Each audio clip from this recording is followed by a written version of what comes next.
let's see. We should be live now, and then you guys can follow along in the comments on the side. You should see comments coming up. Yeah, we are live now. Sorry, there's no intro video, guys. There's usually something nice to set the tone of the actual live stream, but StreamYard have taken that little option away. So we've got the cheap poor version of StreamYard now. But yeah, you're slumming it now. yeah, slumming it now. But to make up for that, we've got a wealth of great guests on today. It's the Patriots, of course, the Patriots special edition, like Metal Gear Solid. 1776 will commence again. That's it. Oh man, I should have asked Holy Diver on. That would have been perfect. On today, I just watched his live stream yesterday. It was really, really good. But we have Cody. Cody's back. Mate. Howdy. Good to be back. Long time no see, mate. Yeah. It's been a while, mate. It has been a while. And, good to be back. I think most people are familiar with Cody, GM Cody from his channel, and he's been on many a live stream with me, or podcast or what have you. Then we've got Matt. That's Planet Tobor. How you going, Matt? Hey, how you doing? Good stuff, man. I'm really glad you can make it because I just replied to your message before saying you probably couldn't make it, so I was surprised to see you here. Yeah, we shifted some stuff around, so all good here. Okay. Appreciate that. And we've got Cam. Now, Cam, I think you're a new one to the live streams, mate. How you going? I am. Yeah, this is my first time on your live stream. But I'm an American, so I qualify. yeah. Sure does, mate. Sure does. So thanks, Cam, for making it on here today, bud. My pleasure. And now we've got David. How you going, David? Hey, how's it going? The only reason you're here is, mate, because you've got no kids and wife to look after today. Well, exactly. Yeah, this is my first appearance on the Splatter Natter as well, and it worked out with the wife and kids enjoying the Dominican Republic, and so here I am. Finally, after so many months of hoping and wishing I could be on one, now I'm actually here. Yeah, I was just thinking about it when we were talking the other day, and I thought, yeah, that'd be awesome to have all you guys on in one, because it's all the same time zone, and I know all you guys really well, and as we've communicated numerous times, or we chat now on Discord a lot. So it just seems like the perfect opportunity to have all you guys on at the same time. And you all know each other pretty well as well, so that's even better. So that's good. I'm eating a donut in theme of today's show, as it's an all-Americano live stream. So you'll have to excuse me for just a moment as I chop this on down. Diabetes. Yeah. Well, these are Japanese donuts, mate. These are Japanese donuts, so you have less saturated fats, less preservatives, more natural goodness, and very wholesome, I must say. Oh, that's no fun.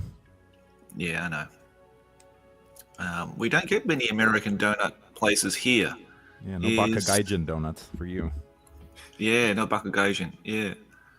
What's the big, like, American chain in the States with donuts? We've got a couple of them. There's a few. Dunkin', Krispy Kreme, probably Stan's. Dunkin' Donuts is probably the most memey one, I guess. That's the one most people would be familiar with, maybe. Must be Krispy Kreme donuts. I think they're the ones that are in Japan, and they're very nice. Yeah. Do they have the little neon sign in the front of the building that tells you when they're hot? I've never been to their store. We just got a gift from one of the mothers of our school. She brought us a box of those, and they were very nice actually. They're really good quality ones. And of course you got like Starbucks, and you got donuts at Starbucks, which are very nice too. Actually, I've got to say. Yeah, Krispy Kreme's hook is that they got a neon sign on the front of the building. I think it says "Hot and Now" when they got fresh donuts off the rack. So they brings everybody in off the street to get them. Gotcha. Okay, mate. Well, next time in Tokyo, I think it's in Shibuya or something. I think they've got their store there. I'll have to go and check it out and see if it's authentic. The same thing, yeah. And if it's not, then I'm going to say, well, Cameron said Yeah. you should have a neon sign here, mate, with saying it's hot and ready. Shut that place down if it don't. That's it. Cheap imitation. I'm gonna. All right. Well, people have joined the chat, which is good to see. Sci-Fi is an absolute regular, an absolute legend. So good to see you here, mate. Volcano, that's a new name. I haven't seen that one before. So Volcano, good to see you, and thank you very much for coming in. Cypher says, "Evening lads, a full house." Nearly, yeah. Chris was going to come on, but I think he's playing a remote game of Necromunda on our Discord at the moment. So he's fulfilling his duty there with JT today, which is nice of him. Historical Doppelganger, of course, a name you've noticed and know now because of the YouTube community. And Historical Doppelganger sometimes puts some lovely entries in there, so good to see you here, mate. The Emperor Jim, also another patron, British Patriot, and Get him. an epic enthusiast. Yes, a massive epic enthusiast. So you've seen lots of epic stuff from Emperor Jim. He's working on some lovely Tzinch epic models at the moment, which is nice to see. Sci-Fi 72 says, "How's Cody's Gobo army coming along?" Oh, it's coming along. I actually have not had an opportunity to paint anything in about a month because it's been really busy. So I'm just now getting back to it. And today I'm finishing up working on the trolls. So that's what I'm working on today. Awesome. And I got about 90% of the models I need to finish the army. I just have a few to fill in the ranks, and I'll have everything I need to fill in the army. So right now, I'd say we're probably 60% done with what I want. So yeah, it's coming along. Awesome. Good, mate. But that feels good. Yeah, that's good. That's a good feeling, for sure. How many trolls you got, mate? Got 6 trolls here. I've got 4 number. painted and 2 more to go. Cool. Those the river trolls or the stone troll variety? Oh, they're the stone trolls. Yeah. I don't know Nice. if you can see them on the camera here. But there they are. Classics. Heck yeah. Yeah, Love I these. those. I bought those 2 when they came out for me to order. I just got 3 stone trolls and 3 river trolls there. Nice, mate. All I could afford. Nice. Just wanted I've to always play wanted them, and I missed the made-to-order train. Are they like permanently out of stock? Because I know some things from made to order, stay in stock and stay. They keep producing them, but I'm Well, they're not on I'm the assuming that store they anyway. haven't done that for them. Right. Okay. Yeah, So I didn't know that they would come back into stock. I thought that it was once they come up to made to order, you get them, and then if you didn't get in on it, that they were lost forever. Oh, did they do it again? Or they Well, brought no. them back again? Or I think my understanding is that someone said that they produce something for made to order, and then that stock line just becomes a permanent stock line. They don't phase out, kind of thing. You know what I mean? Huh. I don't know what models they're referring to, but and I know that in the Warhammer Cafe here in Tokyo, they actually have a whole stand full of made-to-order miniatures, so you can go in and grab whatever you want from there. I don't know if they've got the trolls. I don't know if they've got certain bits and pieces, but I saw a photo where they had quite an extensive range of stuff there. So yeah, as far as I know, after they did that initial made-to-order run of the trolls, I haven't seen them back. So right. Let's just say I didn't get these for mail order. I'll leave it. Okay. Wink, wink, nudge, nudge, officer. Wink, wink, nudge. Know what I mean? Yeah. Know what I mean? that is You know the what I same mean? choice, I think. Well, I've got to admit, and I should have asked my good sponsor, Black Arrow Minis, before I clicked the button yesterday, but I also have updated my Night Goblin army. So we've got a new insurgents of squigs and Nice. herders and squig hoppers, Fun. and soon to be. I think Justin's coming over to Japan in August, and he's going to give me back some of the Night Goblins I gave him. Because we need them for this Idol of Gork campaign. I need 100 of them, and I've got 55. Oh, geez. So we need another 45. It's a heroic number. So it's a heroic number, but just imagine seeing that. That'd be just awesome. Seeing like 100 Night Goblin metal Night Goblins on the table. That'd be just incredible. That's going to be awesome. Yeah, that's going to be really, really good. So I'm really looking forward to that. Painting Outlaw Studios. This is Dale. How you going, Dale? This is part of the 40mm. I got David onto this the other day. 40mm Wargamer, which has changed his channel to Painting Outlaw Studios. Just a shout out to him and his very small and he just sort of started his channel, so he's now trying to beat the algorithms and trying to get people on board and watch his content. But I will go subscribe. Go and check him out, Cody. You'll enjoy his stuff, mate. He does historical and he does fantasy. And I was talking to David the other day saying he does a Marauder Monday. So every Monday he'll do some Marauder miniature kind of things with it and look at miniatures or paint them or whatever. It gave me a sub too. Oh, good on you, mate. Excellent. Okay, well, yeah. Go and check out his stuff. And thanks, Dale, for coming in to pop in to say hello, mate. Hope you're doing some painting. Now, Nails by Hilly. That's Danny's better half. How you going, Hilly? Nice of you to join us today. And Matthias. How you going, Matthias? Good to see you, mate. Here's Danny himself. Alrighty, Josh. Hey. And it peeps. I don't know if that's a typo, but that's kind of strange lingo. Maybe Danny's just been a bit too hard on the Jamaican wool this evening. Everybody here has got the it factor. Yeah, the it. Johnny Watson. Hey, Johnny. How you going, mate? I think he's on holidays or something, isn't he? Enjoying the session. Okay. We will, mate. We will. Will there be a slideshow of other people's work from the members bit on YouTube this week? Unfortunately not, mate. I had a really busy day yesterday. We cleaned out the house yesterday, so I was absolutely knackered, as you can imagine, especially in the summer heat, that kind of thing. So I just crashed for about 3 hours of sleep yesterday, and then got up, played a bit of PlayStation, came back up here, did a bit of painting, and I thought, they can't allow me to have videos now. I can't put videos on this thing anymore. So I just thought, next time I'll do a slideshow to make up for that. So apologies for those people out there. I was going to do one for the guys here, actually, for Discord, and show off some really nice paint jobs that the guys have put together. So I'll do that next time. But don't deter you. Please post some stuff up on the YouTube community section if you can, because when you post something up there, I will show and showcase it in the next stream. Duncan FX, good evening all. How you going, mate?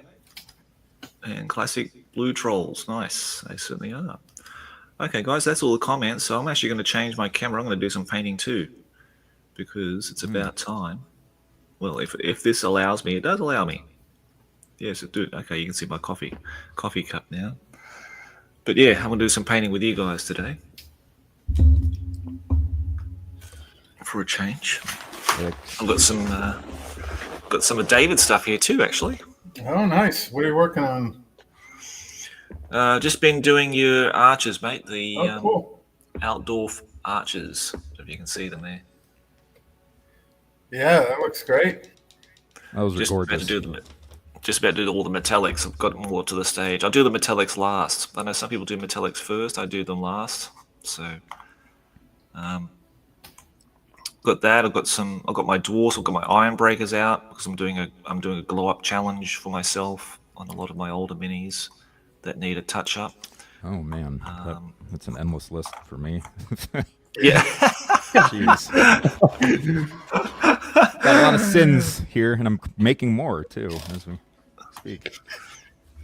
But I'll do this rock clobber first. I'll finish the glow up on this guy first, I think, before going on anything else. But yeah, I don't know. Maybe I'm a mad bastard for doing this, but I do enjoy picking out stuff that's older older painted stuff, and then looking at it in retrospective, thinking actually I could really improve that paint job, or there's something about it that I don't like and I want to change it now, and I just paint straight over the top of the old painted model. Speaking of which, I did it to this guy,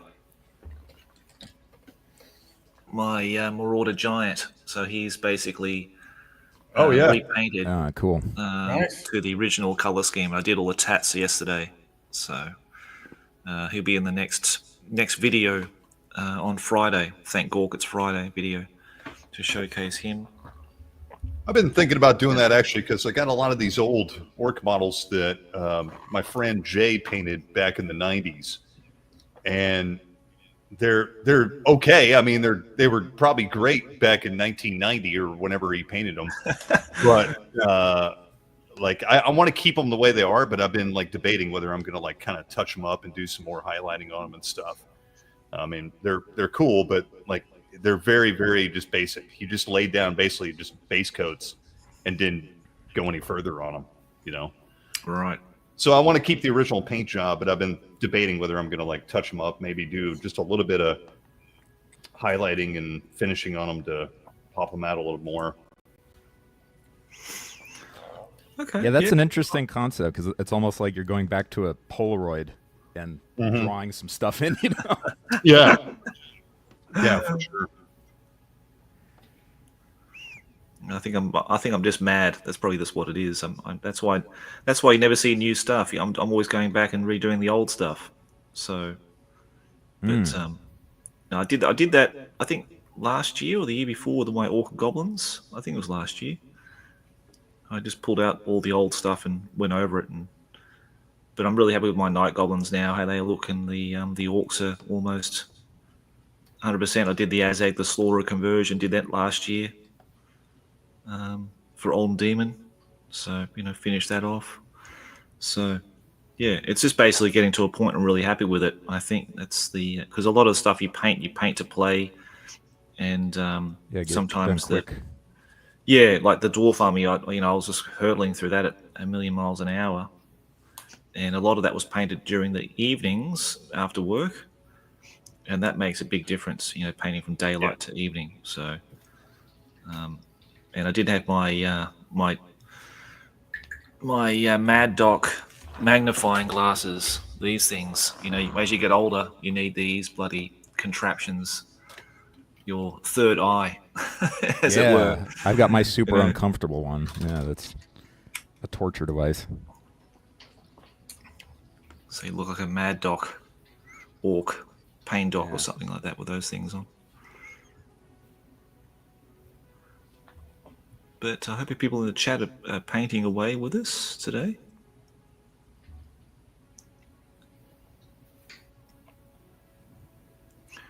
What are you working on, Matt? Working on my Blood and Plunder 2-player starter set. Oh, yeah. Yeah. Bunch of sailors. All right. Got a little Blackbeard force and a Maynard pirate hunting group, and then the 2 ships that it came with. Okay, so just remind me and remind everybody else who haven't heard of it. I'm not really familiar with it. What is Blood and Plunder? Yeah, so it's a historical war game that you can play anywhere from 16th century to 18th century stuff, I think. No, not 16th, 17th. So you can go from like the beginning of privateering and all that stuff all the way up into the frontier wars, like the French and Indian Wars and stuff. But it allows you to almost to scale.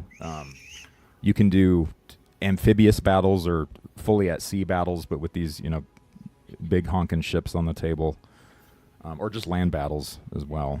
Here's let me grab one of them actually. Okay, yeah. Something new I've not heard of before. So here is one of the sloops that comes in the starter box.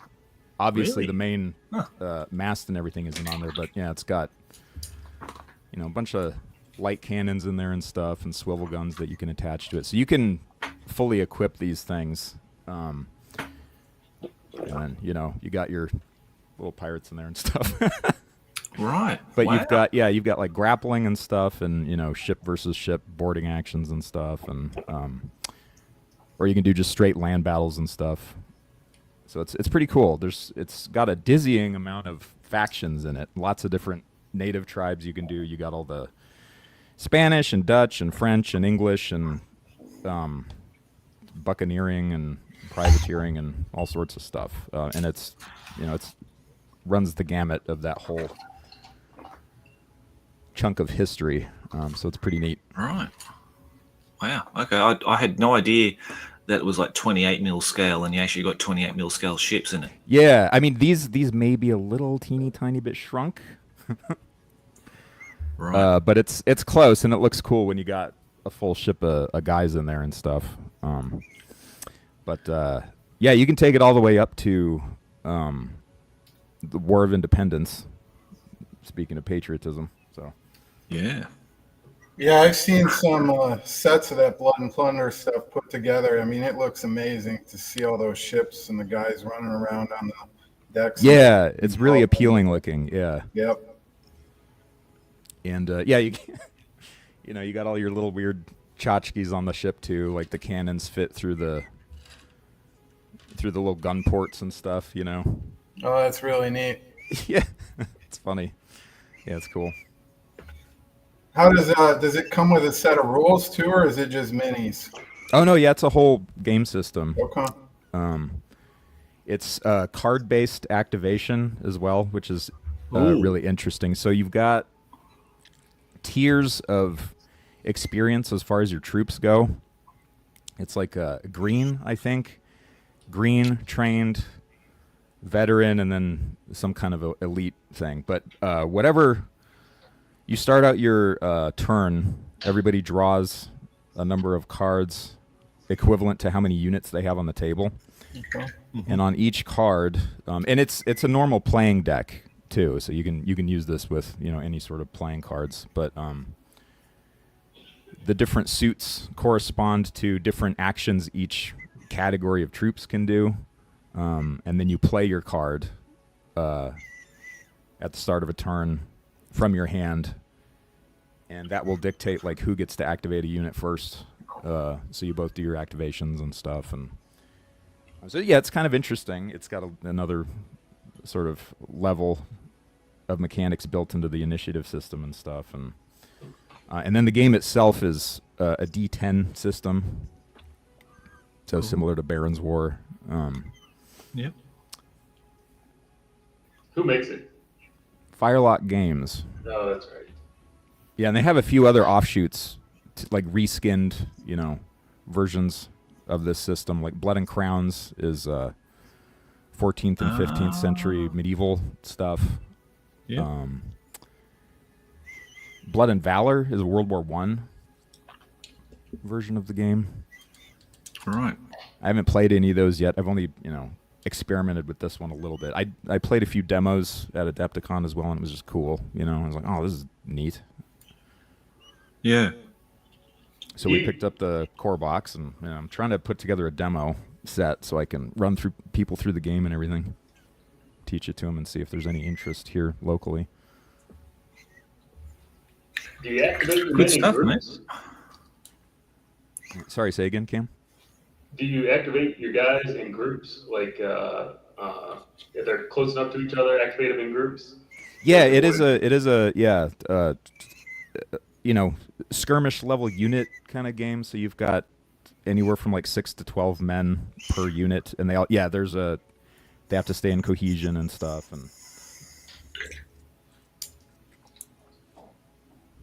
and you do have leaders and legendary heroes and stuff, like Blackbeard is in there and stuff, and they've got special rules that they can do, and and all that. You can make your own guy too. There's like a custom commander system in there, and there's a campaign system, and yeah, it's pretty robust.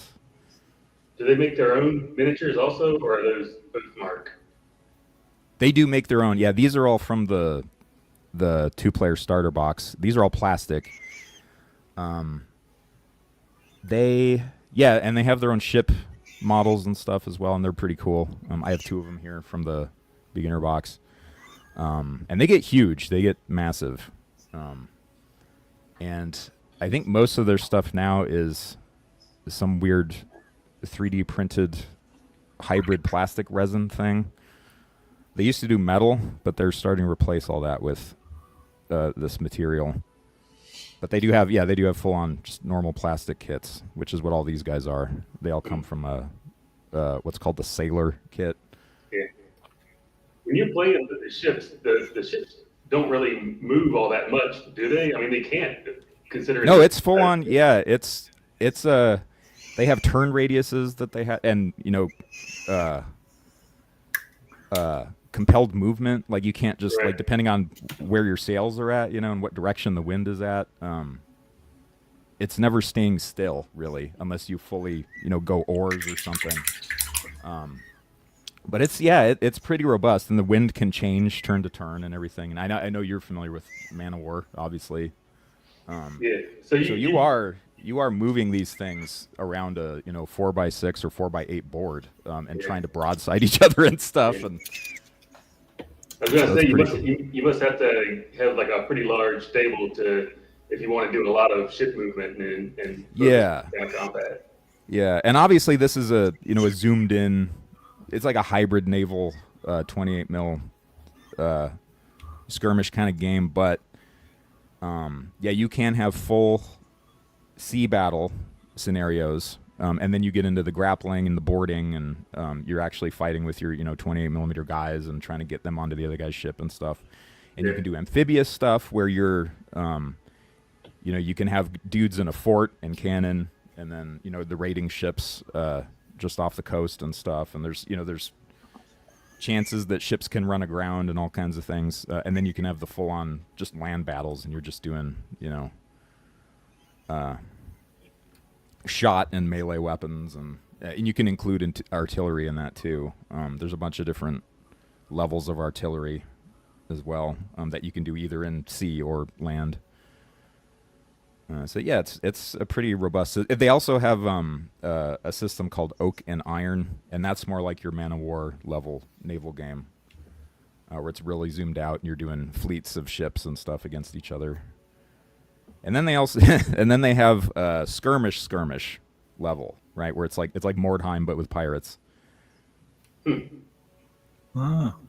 So you've got your band of 8 to 10 dudes or whatever, and that's all you're worried about.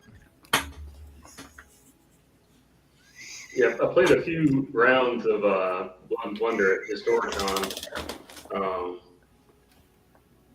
Not really enough to get a good handle on the rules, and it was all land battles, which is probably a good idea for an introductory game. Yeah, so they weren't showing you any of the ocean stuff. Yeah.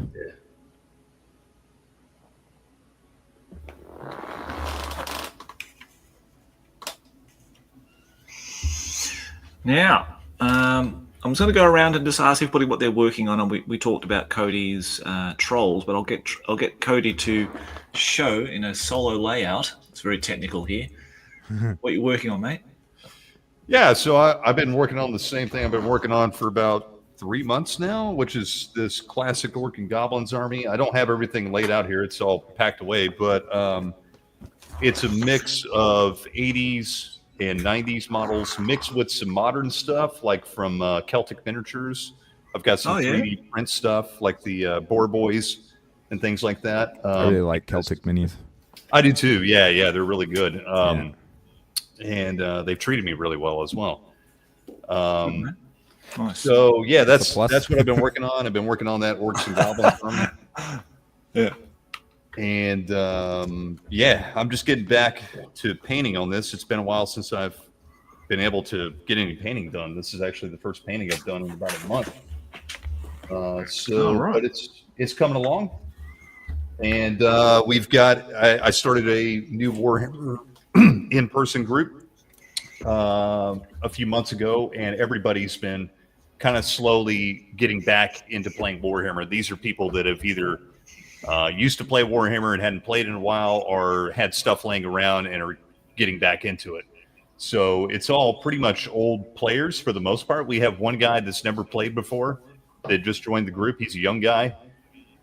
And Nice. So we're kind of doing like an escalation league. And we started with skirmish. We're playing 6th edition, and we started with skirmish. We went up to war bands, and now we're into full armies. And we play every other week. And every other week, I step up the points every other week. And I've also been encouraging everybody to have everything painted. So that's kind of the thing too, that we're all kind of sharing with each other all the stuff we're painting every week, and as well as, playing games every other week and all that. And ultimately, the goal is to get a sizable force and run a full-on campaign, which my friend Lynch is going to run for us, which should be a lot of fun. So that's what I've been working on, and that's about it. Awesome. Good, man. Yeah, 6th edition is so cool. I always go back to that core book just because of how much rad stuff is in it. Yeah, It's all self-contained, right? Like you can play the game with that thing. Yeah, it's probably not my favorite version of Warhammer Fantasy, but I felt like it was a good middle ground for new people and old people. It's something we can meet in the middle and agree on, right? Like, yeah, certainly. It's something like I can get behind, and the new people that have never played Warhammer can get behind too. So I think it's a good medium ground for everything. It's not my favorite version of Warhammer Fantasy, but it's a good one. I think it's a good, solid rule set for sure. And actually, one of the guys in the group is an old head like me, and we're actually going to be playing 5th edition or Warhammer Renaissance, while the other guys are playing 6th edition. But that's just purely preference. Overall, we're playing 6th edition. What's your favorite edition? Actually, it's Warhammer Renaissance. Nice. Is my favorite, and I have not touched that yet. yeah, it's really good. I really enjoy Warhammer Renaissance, and then next to that would probably be 5th edition. Would probably be my next favorite. Yeah, cool. Good choices there, Cody. Good choices, mate. Not biased at all.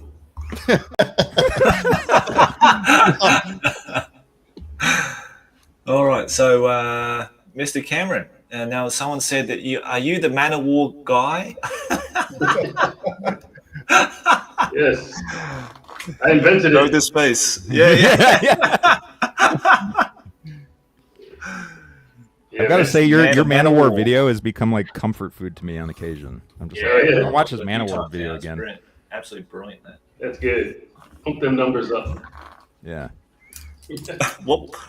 Just remind us again of the name of the Slanesh ships you did. I really like that Salt and Pepper soundtrack. Oh. The second one you did.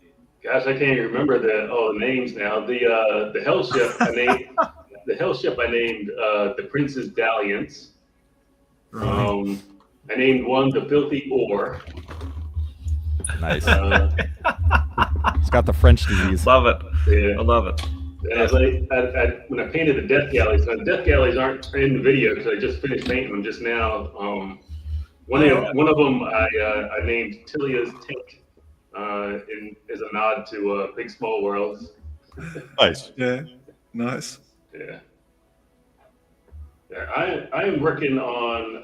You're probably not gonna be able to see it very well, but I'm working on a sneaky git, which cool, is mate. the only. yeah. That's the only metal. I've got 9 of them. They're the only metal hobgoblins I was able to find when I was collecting my Chaos Dwarves. So I'll be printing off Broniac's hobgoblin archers and some infantry when I get around to them. Okay. Awesome. Yeah, I'm painting that, and I just printed out a bunch of shields for the Chaos Dwarfs. I printed off all the ones that Broniac did, and as many as I could find of the ones that Fablesell did. Because I've got the only shields I have for all of my Chaos Dwarfs are I got 4 or 5 with the Bull Centaurs, and other than that, none of them came with shields. So it's been nice to be able to print those off. Yes, that's a very good point too, Cameron, because I was actually thinking about it yesterday about shields and how to, it's really difficult to get them. So a shout out to a guy I found on eBay that Matt helped me get those actually.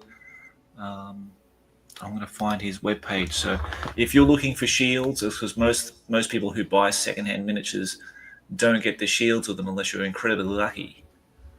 Let me just find his webpage here, and I'll share it here with you guys, and you can go and order them. I've ordered tons of these shields, and they're really, really good. Shields and those little old hammer crossbows are really hard to come by. Yes, that's right. Yeah, I've got an STL for those old hammer crossbows also, so if anybody needs those. Oh, nice. Yeah, I'll take you up on that. That's brilliant, mate. Yeah, for sure, mate. Yeah, you helped me out a while back with those for my old Perry Tylean crossbowman. Good. So here you go, War Pigs models. They do excellent shields in the same style as the old 4th edition round shields, 4th, 5th round shields, or 6, just Warhammer shields, basically. Yeah, those are good. You can get them in, I get them always in the 16mm size. So yeah, you can get shields printed like this and designed and printed. So go and check that out, guys, if you need some shields. Love the reference. Yeah. Good song.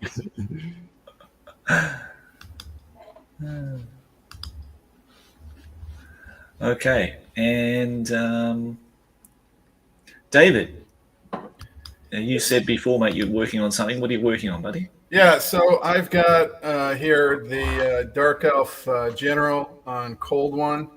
This guy was I believe this guy was a 5th edition release, certainly late 4th if it wasn't 5th. But anyway, he was a gift to me from Scott over at Black Arrow Minis. He drew me in the Bedroom Battlefield Secret Santa, and it was super nice. He sent over, I think, 3 or 4 minis. You only were asked to send one, but he sent 3 or 4 to me, and it was really great because I need this guy to hopefully bring some high leadership to my Colt One unit, so it stops failing its stupidity tests. And I'm going to be bringing this fella over to bring out your lead, and hopefully he's going to go eat some of Mark's Wood Elves. Oh, good, mate. Excellent. Fantastic. So, another shout out to Black Arrow Minis, who's Scott that runs that, and he's a very generous guy, amazing bloke, and please check out his range. Now, Matt, I was going to say too, Scott, I've got to get him on the live stream at some point too, guys, to have a chat with him, because he just got a massive deluge of like 4th and 5th edition era models at the store. So if you don't see many of those on the store, that's because I've already put them aside for myself. So you can hate me later about that one. Bastard. Because I said this morning, because I was pulling up my high elf stuff. And I'm thinking, okay, I've got 2 guys who command groups for the sword masters, and they can finish them off. And then I remembered that my other mate David sent me 4 of those white lions, the beautiful original white lion models from Marauder Miniatures. And I thought, that'd be nice to do if I can do a unit of those. So I said to Scott this morning, I said, mate, have you got any of these by chance? He said, oh yeah, I've got tons of those. And I said, oh great. I said, if you don't mind, put aside 13 of those, and I need a champion for that as well. And that'll finish off that. And I said, if you've got any Phoenix Guard, the original Phoenix Guard, I'll put aside 17 of those, so I can finish that off. So yes, my bank balance will not. Is your wife aware of this yet? Yeah. She doesn't know anything, mate. She's oblivious to everything, mate. Just don't say anything. Don't say anything. Yes. Whenever parcels come through the door, I say, it's okay, darling. It's just for work. It's work. Which is not a lie for you. So yeah, if only she do, mate, she'll fucking kill me. I tell you what. That's probably the nice way of saying it, actually. Yeah. Probably torture and kill me. I'd say that's probably the way it would go. Grizzly ends. So we've got a few more comments in here.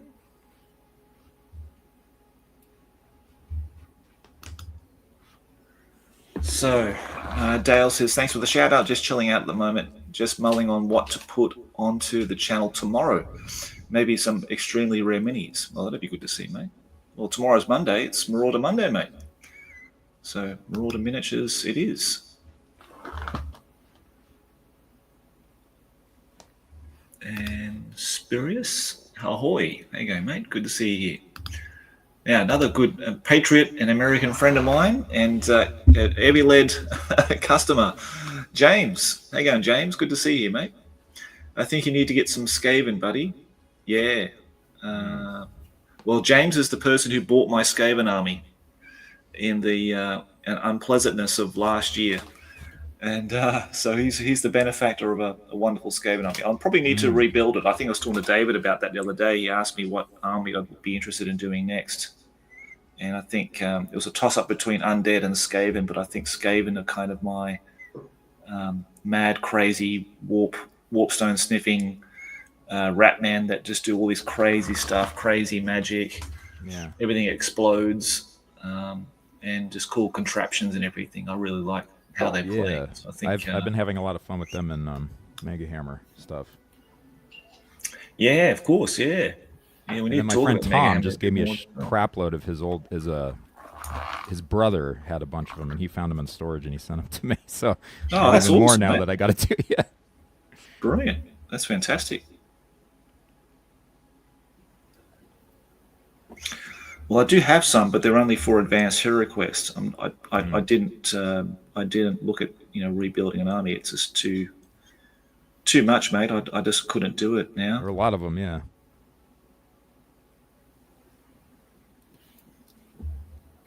Mind you, I've got a really beautiful one to paint up for David next year.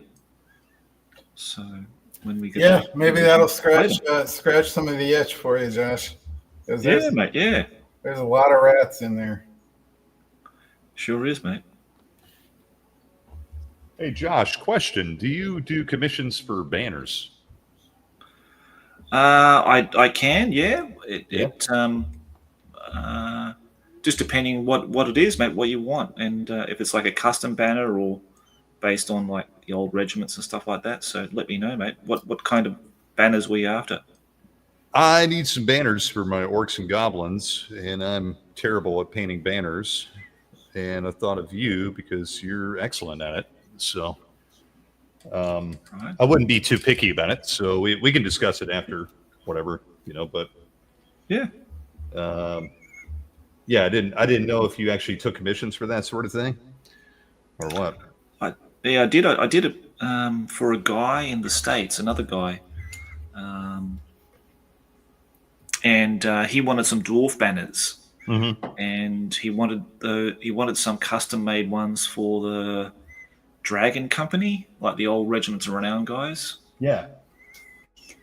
And I've done those for him, and I've done some other ones for another guy in the States as well for his Eldar, like Road Trader Eldar guys, Alatok banners, with the sort of the tapered ones with the black Alatok sword on it against a yellow background, those kind of ones. So I do pick them up for every now and again. So yeah, man, I'm more than happy to do that. We can talk about that another time and see exactly what you need, and we'll go from there. No problems. He'll do commissions for anything, Cody. Really. Anything, eh? I see. Anything. Okay. When I get my tax return, I'm gonna. I hadn't planned on talking to him about right now, but I figured I was gonna get him to do a commission, paint a banner, and I wanted him to paint a portrait of his feet on it. Feet. Yeah. Did you say feet? They could be green, mate. I'm willing to bet if the money's right, he'll paint anything you want on there. I'm The still man has laughing his about press. that Hero Quest game session we did because we all play. I think most of us all play Hero Quest together, and I got up off the seat and Cam goes, "Are you in your underwear?" I was like, Yeah, "No." that's funny. That's a funny reaction. Like, holy shit! So no, dude, these are like my sleeping jock type pants. You know, they're not my underpants. So it gave him a bit of a fright. It was quite funny actually. But I'll do a banner. I'll do a banner with me in my In your pajamas? In my pajama pants, mate.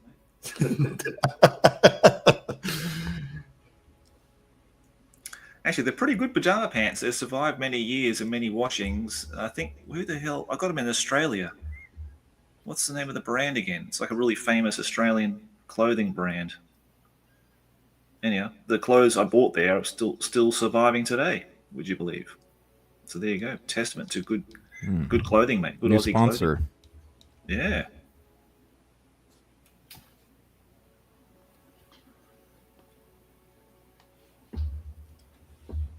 But I suppose that's why we know each other so well, because we do play Hero Quest together. We play Advanced Hero Quest together when we did that through Discord. Yeah. So When are you doing another one of those advanced Hero Quest? well, I've got to paint all the models. I've got all the models now. It's just doing all the painting, and that's going to be the problem, mate. So Yeah, it's I've got always the the plastic Skaven done, but I need all the metal stuff done. So that's I've got them all aside there. I just need to get the time to sit down and say, okay, I'm going to concentrate on just doing this, you know, and seeing it through to the end. Mm-hmm.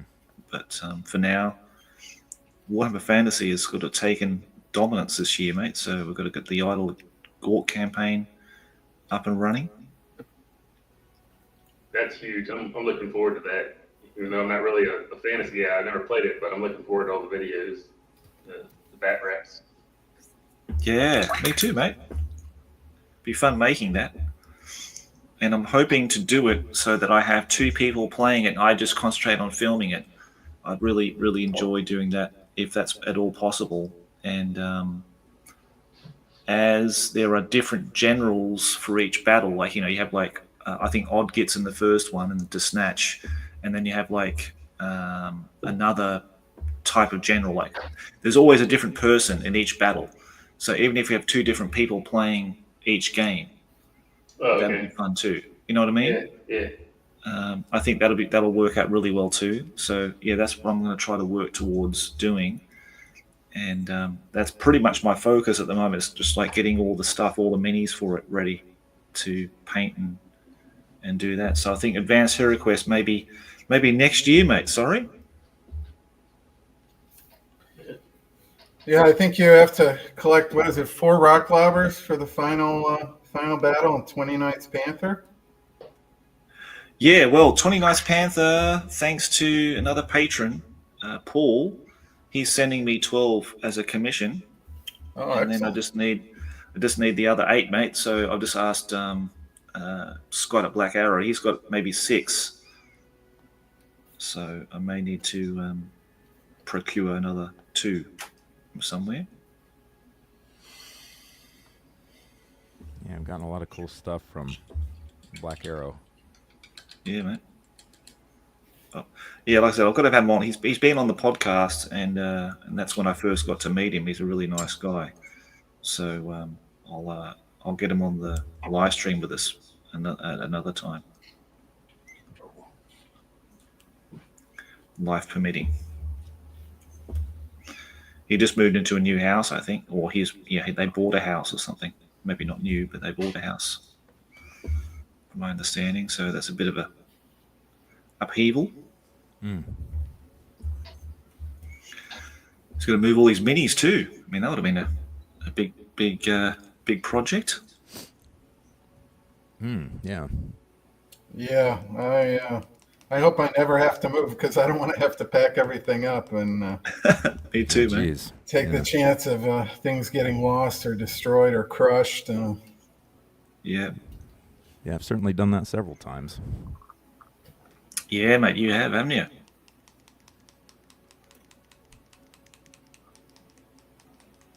In fact, Matt, you told us a very harrowing story of your apartment burning down, mate. Oh yeah, that was a different kind of move. Yeah, and you lost most of your stuff in that, so that's really sad to hear that. So, well, it was an interesting. What do the Swedish call it, or some Scandinavian group, or whatever, the death clean, or the death cleanse, or whatever. Death cleanse. It's like a minimalist kind of outlook. Yeah, where you're deliberately getting rid of stuff. So we had that decision made for us. It was kind of liberating in a few ways. Yeah, would have been.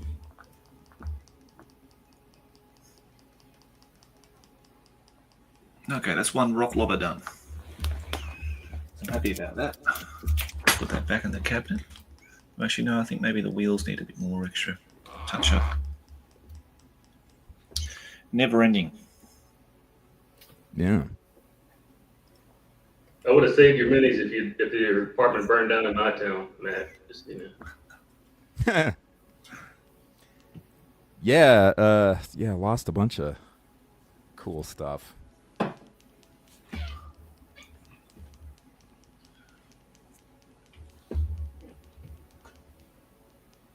Okay, well, somehow almost. Oh, sorry. Go ahead. Sorry, mate. You keep going. Sorry, I thought you'd finished. Sorry. No, I was just going to say I obnoxiously have probably outpaced myself even then now with the amount of crap I've acquired since then. So. Well, those Skaven have come to the right home then, mate. Yeah. Welcome back, my furry darlings. What you would have said. Yeah. Okay, so favorite editions of Warhammer Fantasy. David? Well, my YouTube channel probably tells you that 5th edition is my love. It's really the one. I played it in 4th, but the one I really kind of came of age with was 5th, and I just like the way that they refined some of the rough edges off of 4th in that one, and of course Tears of Aisha, which is near and dear to my heart, as the High Elves and Dark Elves came out on that one. And it had that 5th edition battle book, full color, just completely glorious. So yeah, I gotta say, I gotta go with 5th. Okay, mate. Now, you just alluded to about your channel. So can you talk about your channel, mate? Yeah, sure. So channel is 5th Hammer, and basically just putting together stuff that I do with kind of that Herohammer era, 4th, 5th minis. We've done some battle reports on there. Lately I've been doing this series where I get people from the community to read little bits of the fiction from the 4th and 5th ed army books. I call it Tales from the Old World.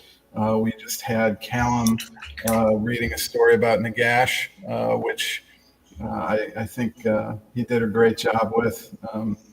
And we had Mark read one from it's from the Wood Elf book, but it's about a Bretonnian knight who goes into the Wood Elf forest. And we had one from the Empire book on the Hellblaster volley gun. So anyway, I've been really enjoying those. We do the Pop and Blister series where I crack open a blister. I love those. Yeah, take a look at some of those old minis.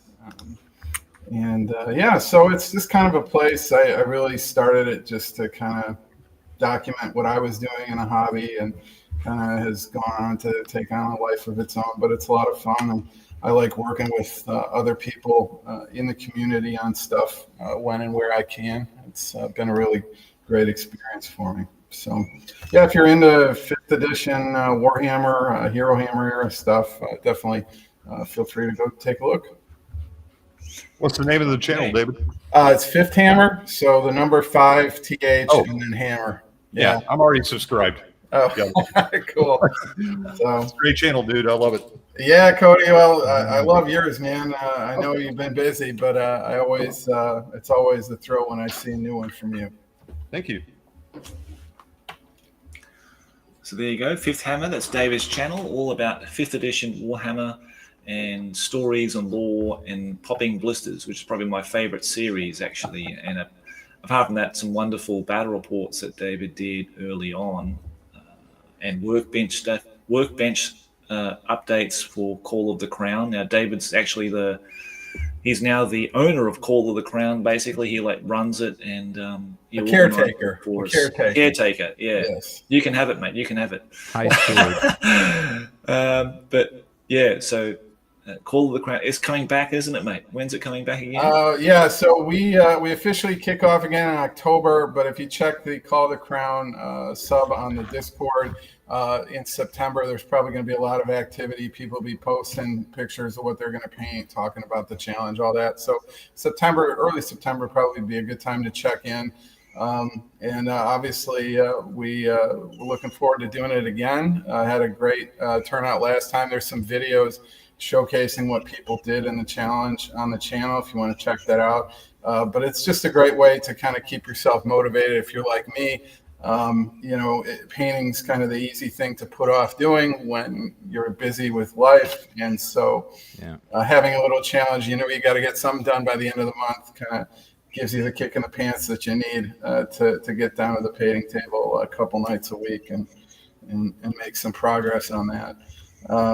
And then we do have a couple more battle reports coming in the works. I'm in the middle of putting one together right now that I hope people will enjoy. It has some Empire troops facing off against orcs and goblins. Cool. Yeah. So hoping to get that one out before I leave for Bring Out Your Lead. Good on you, mate. That sounds wonderful. All right. Well, people, I should urge you to go and check out David's Fifth Hammer YouTube channel and check out. If you do like it, please let him know. Write him a comment, like the videos, and more importantly, subscribe and hit that notification bell for the latest Empire vs. Orc and Goblin video to come out hopefully very soon. Yeah. So there you go, mate. Nice. Okay. So yeah, we know that David's 5th edition. Cam, you've never played Warhammer, have you? Before? No. Fantasy. I might join the next Call of the Crown so I can get some of these chaos dwarfs painted. I don't think I can keep up with the pace of a challenge, but I'll get something done anyways. Well, the minimum is just one legal unit a month, so I think that's like 5 models. So if you can do 5 a month, you're good. And that'd be great to get some of your chaos dwarfs. I don't think we had anybody do chaos dwarfs last year, so we definitely need some big hats and big axes and beards in there. Yeah. All right, sounds good, mate. I'm going to try again this time, mate, to enter it, because I think last time it was 2 challenges, too many. Yeah. So I'm going to try doing the Call of the Crown again this year, mate, for you. That'd be great. You got which army you're going to do? Well, it's either going to be Empire, which I could do, or Orc and Goblins. I suppose they're the only 2 armies I really have any models for to paint. I vote Empire. Yeah, it'd be good to have the Empire done it.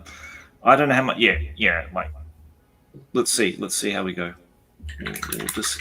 I'm not going to make any promises yet, but I would like to contribute because I know that painting challenges do help me to motivate me, to push me to finish stuff.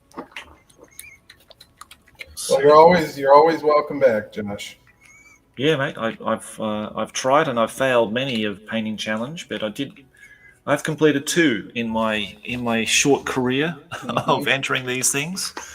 So I'd like to make it the hat trick of 3 if I can. Excellent. That's a new challenge, mate. Yeah, completing a challenge, a painting challenge. You had to complete a painting challenge of sorts to get hired at GW way back in the day, didn't you? That one counts. Yeah. True, man.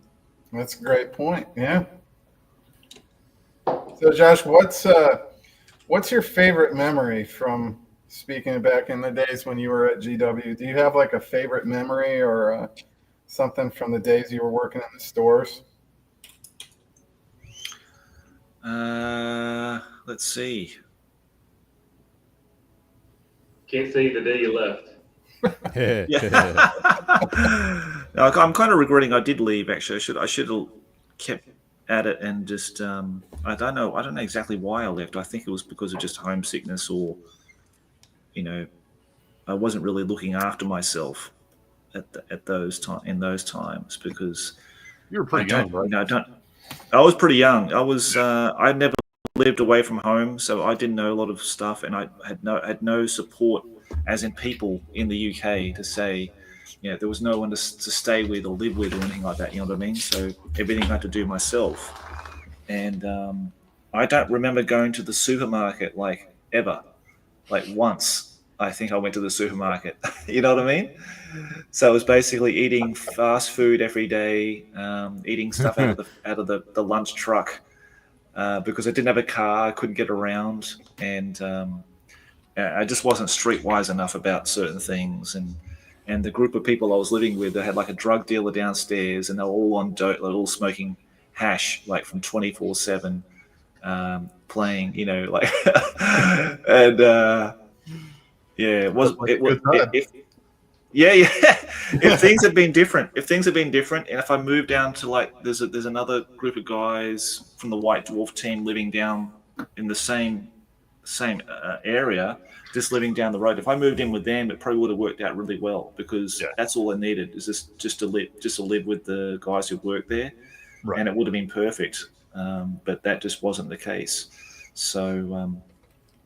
I think that's probably one of the reasons why I left. I think it was just, not having enough support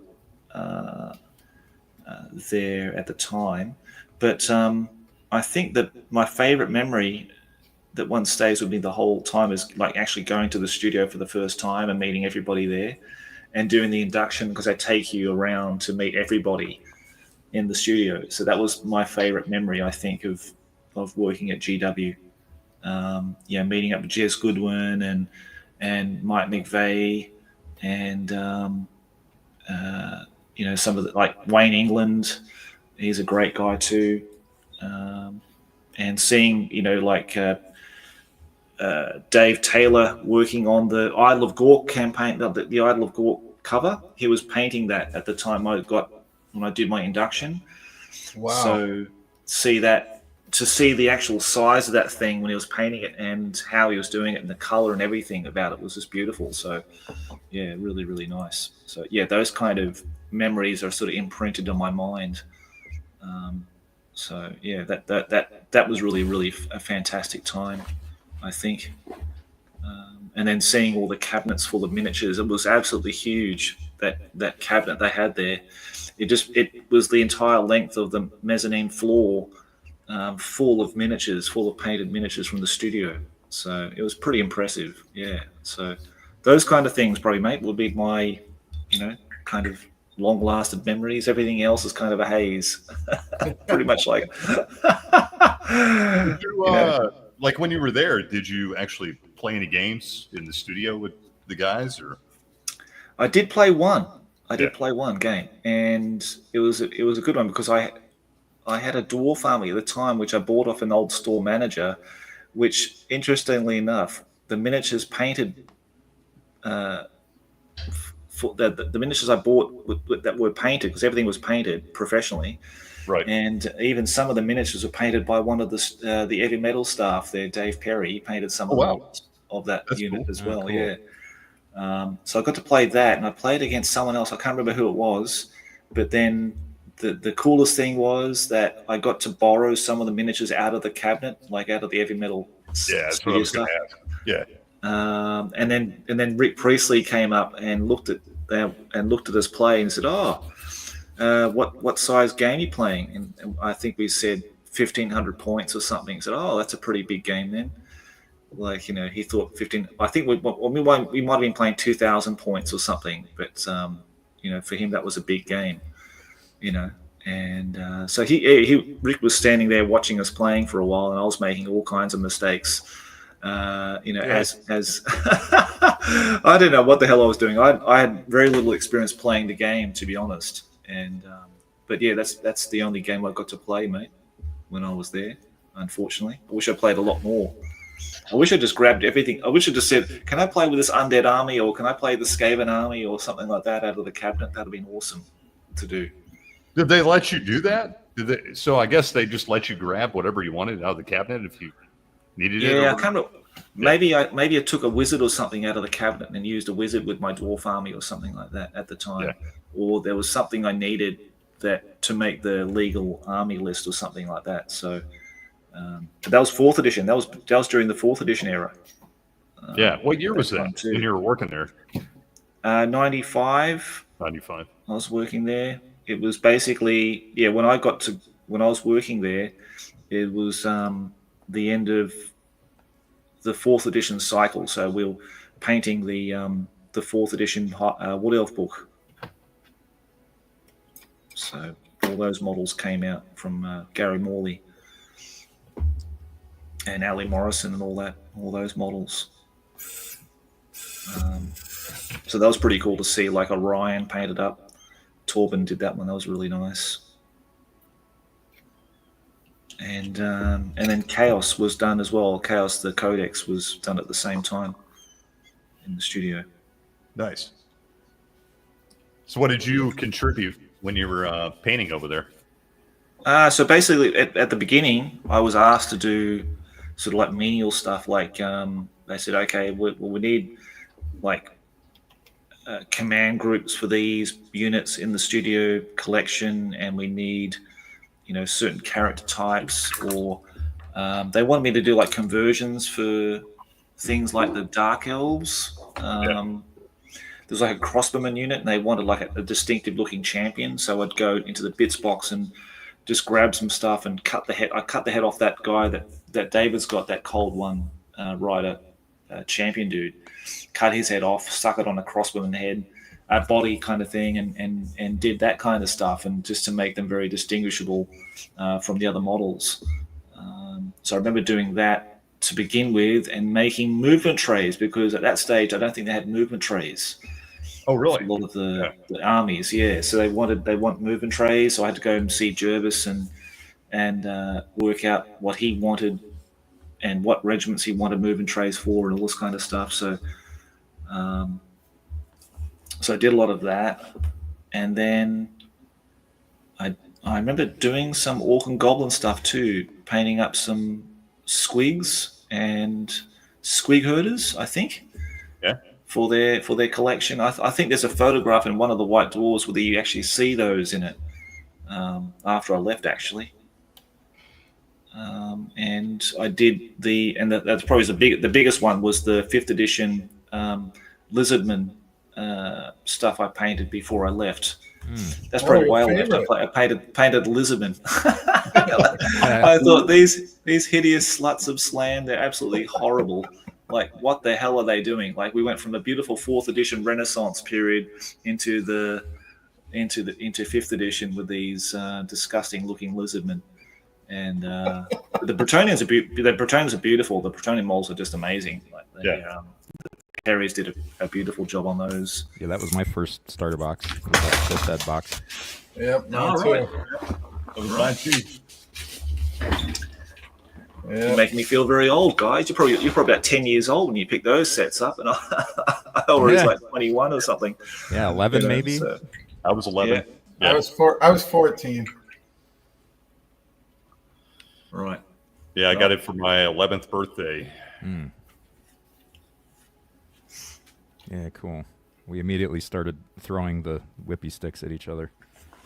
Oh yeah, it's Like natural. spears. Yeah.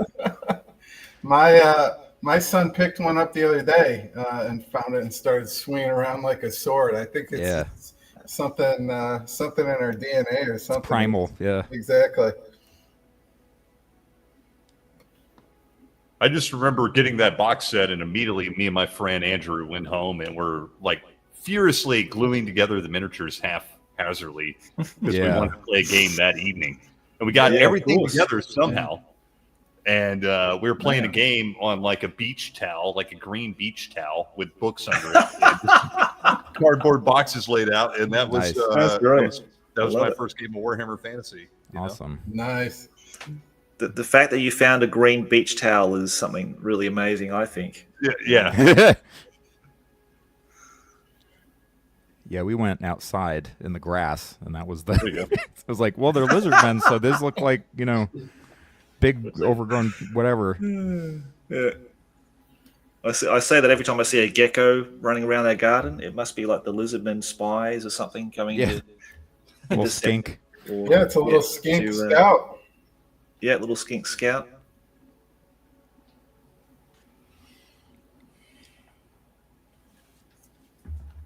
But yeah, I remember playing with that box set. We did something similar, Cody. Like, I think my brother and I just glued them together. There's no taking of mold lines off. I mean, Oh no. there were probably still bits of sprue clipped Absolutely. on, and we just want them put together, and then we just put them on a table, and we're just rolling dice. And then we both wanted to play Bretonians, though. Nobody wanted the lizard. Yeah, I don't Wonder even think why. we glued some of it on because you could. We thought it was cool that the lizardmen's arms could still move. You know? Yeah. Yeah. That's right. Yeah. Yeah, they kind of remind me of those kind of really rubbery dinosaurs you could buy from as kids' toys. They look back in like the day. that. Yeah, I thought the skinks look cool, but yeah, the lizardmen do look goofy as hell. Yeah, Yeah. They look like Muppets, kind of. yeah, they do. Yeah.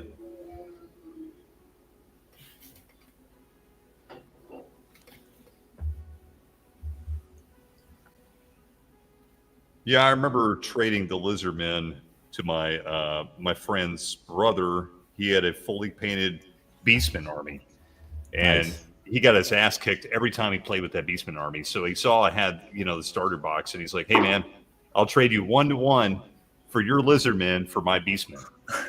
So these were like pure models, and I was like, "Hell yeah!" So Nice. trading 1-to-1 for the lizardmen for his beastman army. Yeah, moving on up. Hell yeah! Nice. Those are the first metal models I got. Did he lose every game after that as well with the lizardmen? Oh, probably, yeah. Joe was a terrible gamer. He was absolutely terrible. Yeah. Man after my own heart, then. That's Yeah, I have a lot in common with him, I think. cool. Yeah. Oh, jeez.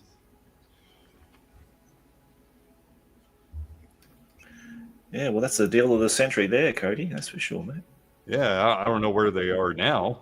They disappeared over the years, but wish I still had all that.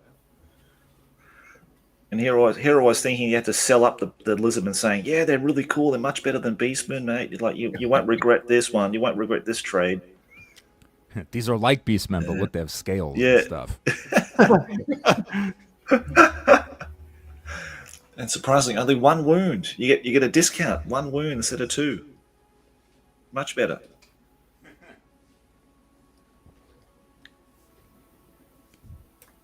I never had a problem with the lizardmen. I didn't even know there was like a controversy until Josh brought it up a few months ago. Yeah, I never had a problem with them. I mean, it wasn't my thing, like when I got the box set, I got that because I wanted the Bretonians, Yeah, no, I didn't know that it was so such a big deal either. Yeah. I was just kind of. I'm just making it a big They're deal. weird monster I'm just guys. making it a big Anyway, deal. I'm gonna go Yeah. get the stuff I like.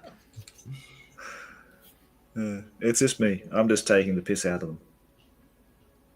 And I remember getting the Bretonians, and I had no idea how to paint at all. I didn't even know you had to like prime the models, So I just painted over the bare plastic. Yeah, no, I had freaking apple barrel gloss Yeah. poster. Oh yeah, paint. man. And that's Apple what Barrel. that's what I did my first ultramarine in. It's fucking terrible. Yeah, totally, man. That's what I was using too. My grandmother, she saw the price of the because I think she bought the box set, and then I was like, well, I need some paint. She's like, well, these paints are too expensive. It's the same thing as I get at like the craft market or whatever. So she took me to Michael's or whatever, and we bought some Apple Barn paint, and that's what I painted all my stuff in. That and like the awful. There was this awful like. It wasn't acrylic. It was like enamel paint. Yeah. That Armory made back in the day, and it was absolutely horrible paint. But I didn't know the difference, and it just like frustrated me for years trying to figure out how to get the results that I was seeing in like the codexes and the army books and the white dwarves, and I couldn't get that result. I didn't understand why until I saw an article.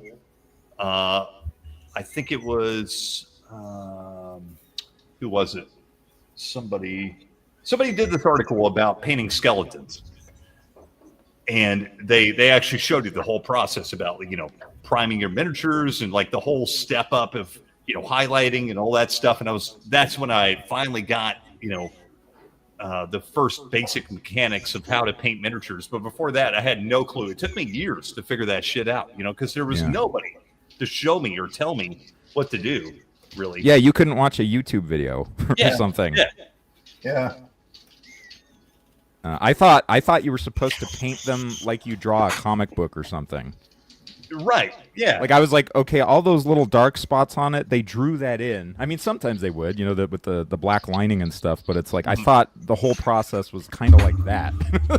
Yeah, I had no idea, how to do it. I picked up like a few things here and there. Like I said, Andrew's older brother Joe was a pretty good painter. He was okay.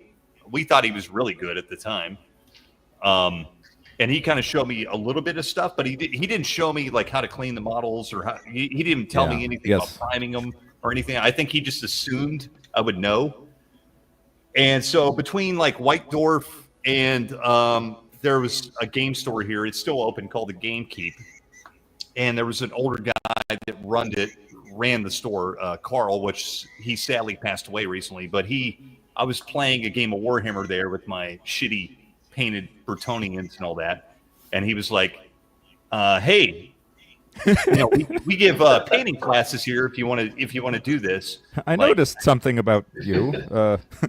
Yeah, he was like, "Hey, man, we give painting classes here if you need like some tips or whatever." And he was kind enough to like sit me down and like show me a lot of stuff, Awesome. And he wasn't the greatest painter or anything, but he definitely gave me like a leg up, Yeah, he could do like the steps, right? Like he knew what you were supposed to do, and yeah. I didn't know about cleaning the miniatures either until I got that Mike McVeigh book, the heavy metal book. Yeah. And I was like, oh, there's a whole thing that you're, okay. Yeah, I just remember following along in the one of the guides, and that it's like step 1, step 2, step 3, and then boom, it's supposed to look like heavy metal quality. Right. Yeah. I could never ever figure out. Wait, I'm doing the steps. Why doesn't it look like that? It's like all those old drawing instructions where it's like, first make 3 circles, and now here's a fully rendered owl or whatever. Yeah, totally. That's how it was. Yeah. Like, how do you? Okay, I think I missed something. Yeah. But yeah, Cody, I remember I started on enamel paints too, because it was just like what was there. I think, somebody gave me some like testers bottles or something like that. Yeah. And so, I still have a couple in my collection that still have those glossy enamel paints on them. And I don't have the heart to strip them because it just makes me remember where I was and, that time. I actually found recently the first couple models that I painted ever, which I said was the Bretonnians. It wasn't the Bretonnians. I had it was an Empire crossbowman. I bought like a blister of Empire crossbowman, and my cousin bought the second edition 40K box set, which I was very envious of. And he gave me the orcs from that box set. Oh, nice. And I painted all the orcs, and it was. I also bought a Indiana Jones role-playing miniature that was made by I think. Who made those? It wasn't Grenadier. It was what was the other company at the time that was making like role playing stuff? Ralpartha.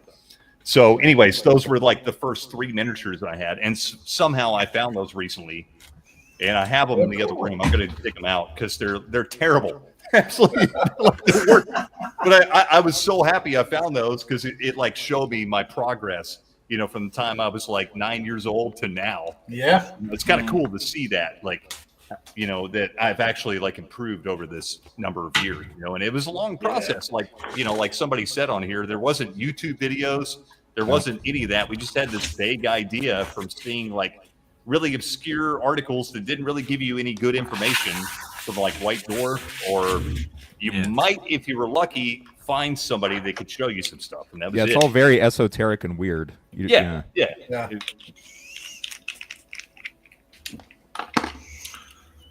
All right, I'm going to just check in with the chat, guys, before moving on. Thanks again for everybody who's tuning in. We've got quite a few chats here. We're going to go through and just say hello to everybody who's popped in. Let's see where we were before.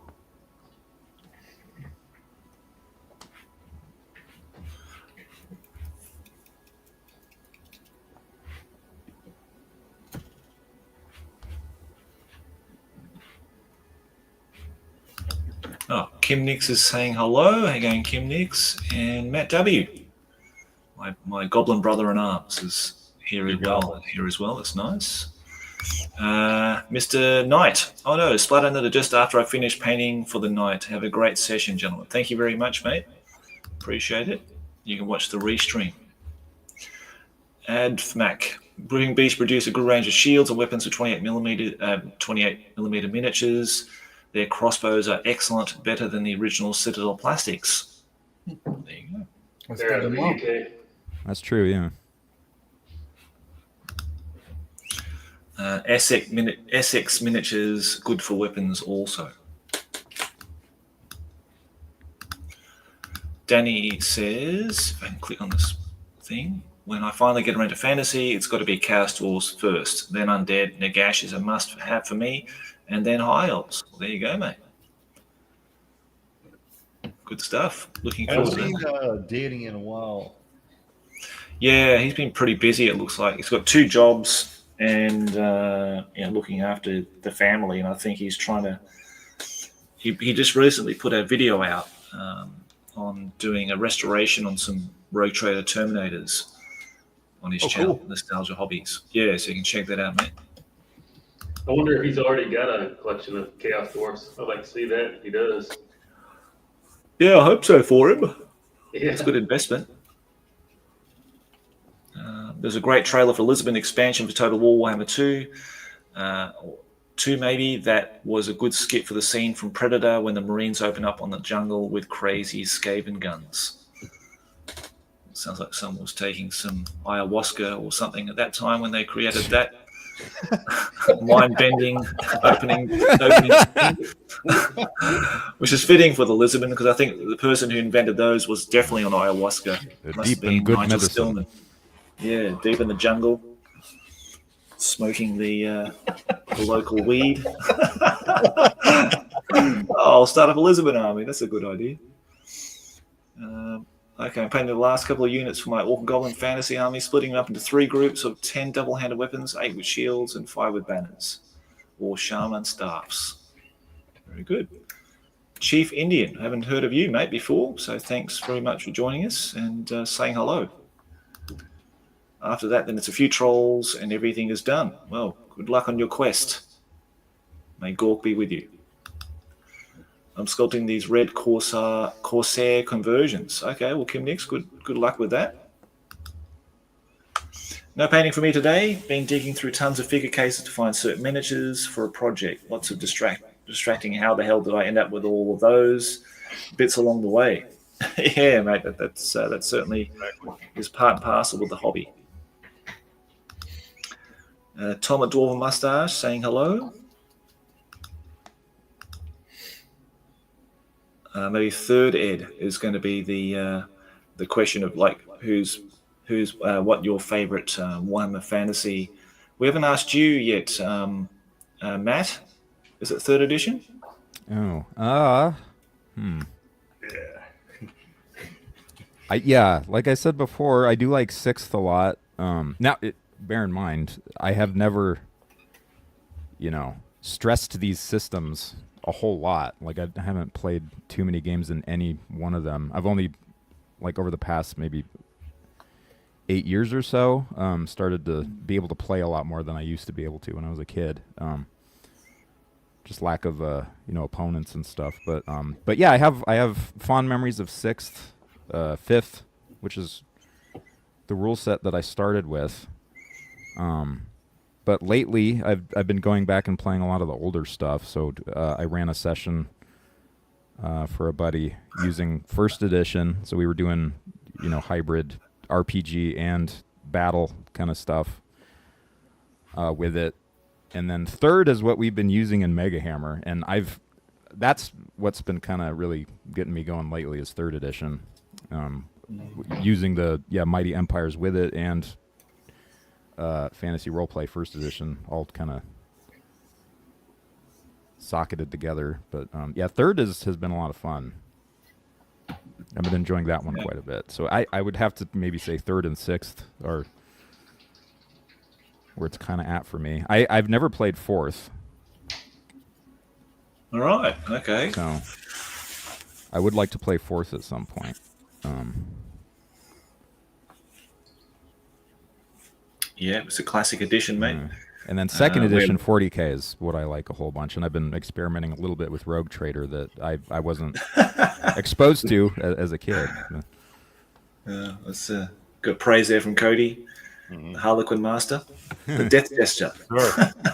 My favorite game of all time. Nice. Yeah. That book is a treasure trove. It's great. of I love stuff, Rogue yeah. Trader too. Rogue Trader is really, really fun. Or yeah, that's what I'm talking about is Rogue Trader specifically. Yeah. Is just awesome. The book alone has so many cool ideas in there. Oh yeah, it's so fun. Same with the 3rd edition book. I love 3rd edition fantasy. It's a very, very different beast. Yes, it's the whole philosophy is Yeah, quite different than the preceding editions. absolutely. But it's a great game. It's a whole lot of fun if you play with the right mindset and the right philosophy. Right. Yeah. And again, just the content in there too is awesome. A lot of really awesome ideas and stuff happening. Some of the minis from 3rd edition, I think are fantastic. Like the 3rd at Wood Elves are probably my favorite. Yeah. Wood Elves that I've ever seen. Gosh, I know you really like the 3rd at Dark Elves, right? Yeah, I love those models. I think they're absolutely beautiful. Yeah, I've got some of those and some of the I've been acquiring some of the Wood Elves because they're on the map now from Black Arrow minis. So a lot of the old War Dancers and Warriors and stuff.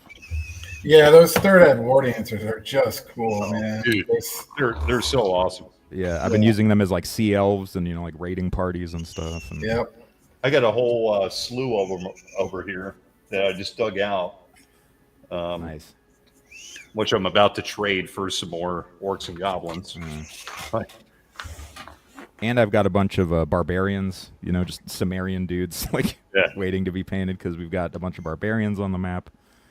That 3rd ed vibe is just really cool to me. That era, both Rogue Trader and 3rd ed fantasy is nice and crunchy and weird. I agree. It's good stuff. Yeah, good texture to the whole thing. Cool. Okay, that's nice, mate. Yeah. Okay, that's great. I know you guys have been enjoying that, and I've been enjoying watching you guys play the Mega Hammer campaign because it's got all cool, books and stuff as part of that. It's been very quiet lately. A lot of people have gone on vacation. I'm not getting responses, so I'm like, maybe I need to do some kind of limited timed event thing or something, so that people don't feel like they need to, commit their lives to it or something. But something to just kind of rattle the world a little bit. Yeah. Well, let's see how it goes, mate. It's Yeah. I'm sure we'll pick up again. Warhammer Fantasy Roleplay is one of my favorite role-playing games of all time. It's amazing. It's a fucking great game. Yeah. I did not play it growing up. But last couple of years I've been running that a lot in the overall campaign, and that's been fun. That's been a lot of fun, and I've been enjoying it too. But I mean, we're not we're not using it like a lot of people prescribe. You know, we're not doing an investigation game, really. It's a lot of, like, the players are just kind of choosing what they want to do, and I just simulate using that system. So there's been a lot of battles and a lot of dungeon crawling and stuff, which I know is not its strong suit, but we've been making it work. Yeah.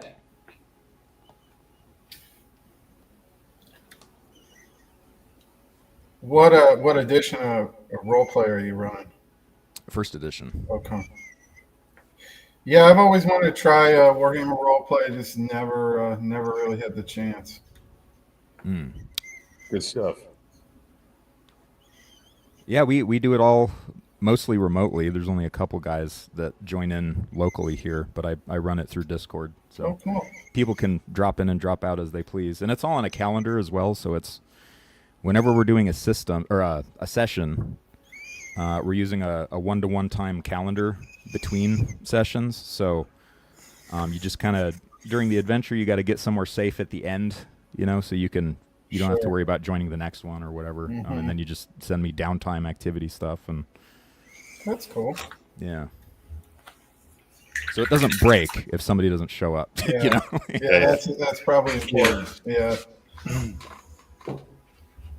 Yeah, I know. I've really enjoyed playing remote hero quests with Cam and Josh and everybody. Yeah, that's been fun.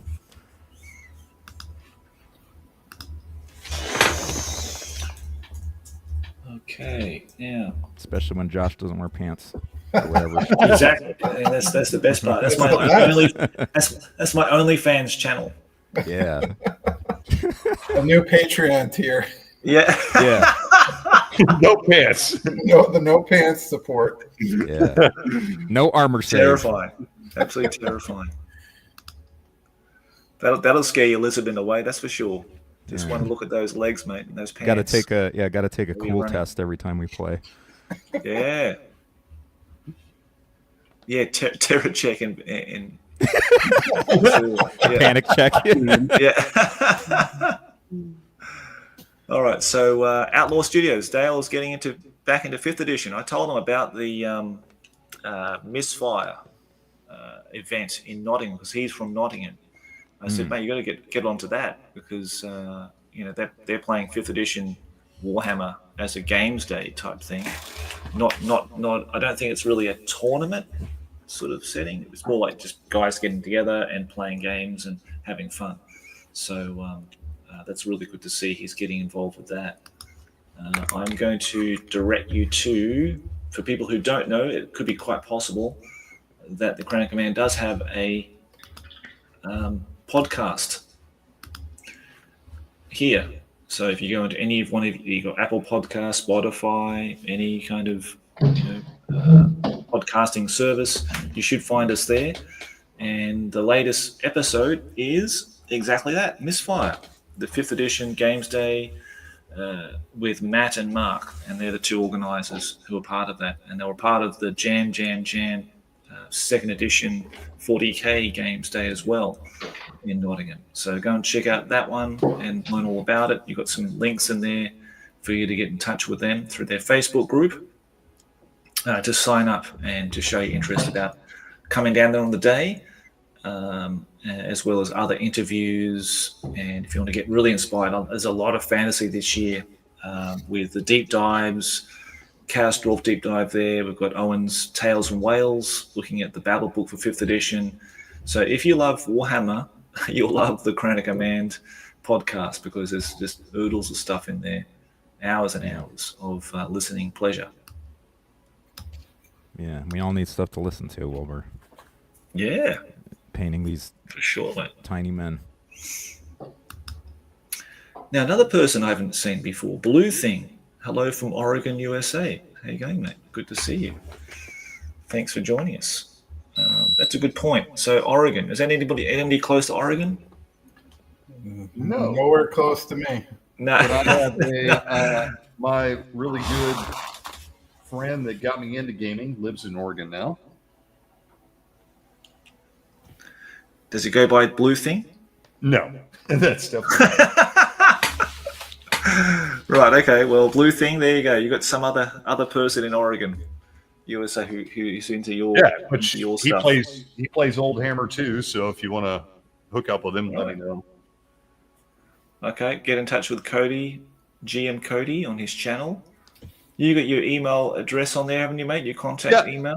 Yep. Good. Okay. So there you go, blue thing. You can contact Cody about that and maybe hook you up with someone to play some Old Hammer with them. This is good. So David Schooley. Now David's a longtime friend of mine, and painted many a miniature for him through eavylead Studios. But that's it. I'm giving away all my lizards now. I'm going to replace them with the Fantasy Warriors game instead. What a wonderful, see what you've done. Wonderful life decision. It's an exodus of lizardmen. They're exiting Lustria and going back onto their UFOs, causing a disturbance. You are. Yeah, exactly. Back into the warp. I have not heard the name Fantasy Warriors in a long time. Yeah, me too. Breaking news: Lizardmen scared of wobbly and knobbly knees. It's hard to say, isn't it? Knobbly knees. When's Boil this year? Dale asks. David, when's Boil this year, mate? It is the second weekend in August. I think it's 8, 9, 10. But it's the second weekend. I think it's different this year from previous years as where it falls. But yeah, I'm pretty sure it's 8, 9, and 10. Right. Okay. There you go, mate. Now there is a Facebook page, and I think there's an external website for Boil. Let me just check for you guys. Pretty sure there is, eh? Yeah, they just released the game schedule on the official website, I think last week. So you can see everything that's going on. Bring out your lead. Here you go. Let me just share this with you guys so you can check it out, because I know that Tom said he's not too far from Nottingham too, so why not go down and check it out? I mean, geez, crazy not to. Absolutely crazy not to. Yeah, I wish I could. Yeah, we all wish we could go away. Yeah. So there you go. Friday, 8th of August to Sunday, 10th of August. So not too far away now. And the Carriage Court Stoke Hall, Church Lane, East Stoke, Newark is where it's held at, which is the, for now anyway, the premises of Foundry. Do they move Foundry yet? Or is it still at the same place? It's still there. Yeah. This might be the last year that it's still there from what the rumors are saying, but for this year it's still there. Okay, cool. Yeah, I'm really excited to go and look at all those old Hammer minis that I guess they have on display there that from what Brian Ansell took when he left, and take a peek at some Foundry minis too that I might have to buy and bring home. Mm-hmm. You might have an accident with your credit card when you're there, David. Exactly. Yeah. You think my wife will believe me if I tell her that someone just stole it and happened to buy minis?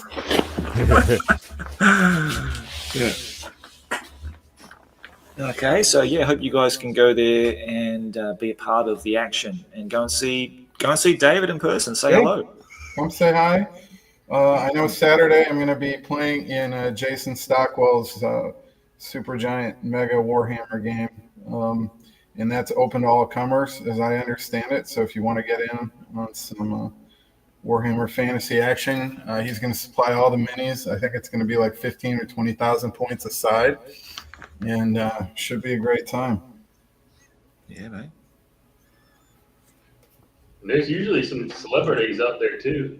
Usually like Trish Carden and one or two of the Perry brothers show up there for a while. That'd be pretty cool to see. I'd be bringing stuff for autographs. Yeah, I think I'll be a bit starstruck, to be honest, if I see one of those guys in the flesh.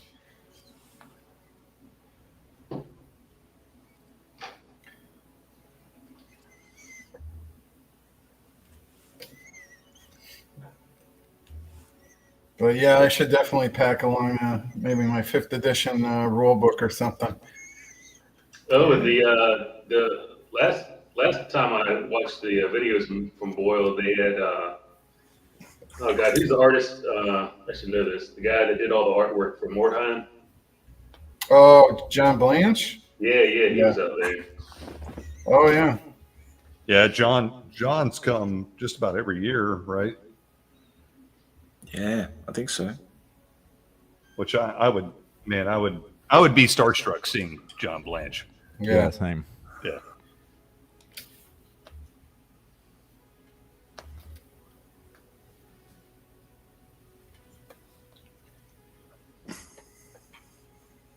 Yeah, maybe I'll have to bring my Battlefleet Gothic rule book or something. Find something that he did the art for. Yeah, I would definitely be trying to get an autograph from him. If I Is had that is that documentary out about him? Grimdark or whatever it's called. I know there's a pretty long interview with him out. No, there was He like had a biography come out on him. I don't know. there was a documentary, at least in the works, like a feature length thing, by the Napoleon Dynamite guy. Oh, really? Right, Yes. right, that's right. That's and cool. I haven't checked in on it in a long time. Wow. Okay. So I don't know if it released or was going to release this year or whatever. Definitely have to keep my eye out for that. Grimdark or In Search of Grimdark or something is the title.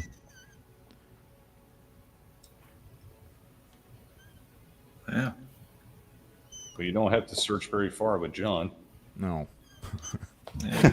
I don't know. Yeah, I don't know why he's looking. He's right there.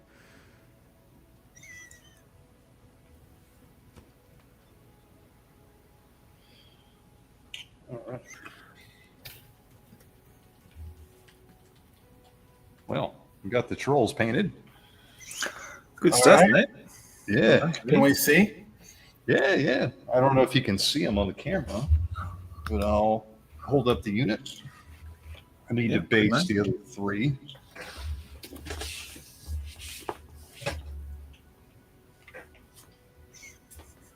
The Grim in the Dark, The Search for John Blanche is what it's called. Oh, cool. I'll have to keep an eye out for that. There we go. Oh, those look great. I love that blue. Yeah. Oh, man. Beautiful, mate. Yeah, and served on a kingly platter. Yeah. That's a display board, that is. Yeah. Those look great. Thank you, man. Thank you.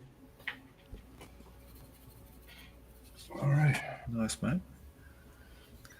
Well, Gork has blessed you this day, Cody. Yes, sir. We got something Finishing done. those. Yeah, So, mate. Cody, how many points of orcs and goblins are you planning to put together? My plan is 2,000 right now. Okay. I got enough miniatures for 2,000 points, pretty much. I'm lacking just a few figures. The figures I'm lacking, anybody out there that has them that wants to trade or to sell, I'm lacking the Rugland's armored orcs. Oh, those are cool. With the halberds. I need like 5 more of those. And I need some more of these biggins from the 90s. Oh, yeah, I've got a few Oh. of them sitting around. Yeah, I need like 2 or 3 more of those, and I will have enough for 2,000 points. And then from there, I don't know. I don't have any other plans for the army. I'll probably start another army. Actually, is actually what I'm thinking. And I'm thinking maybe dwarves or chaos dwarves, one or the other. All right. Yeah. Chaos Dwarves. Don't you have Chaos Dwarves? I did have a Chaos Dwarf army. I had a full old school metal Chaos Dwarf army. I had literally every model in the range at one Oh, point, man. and I sold it Yeah. about 10 years ago. Right. No, tragedy. Yeah, totally.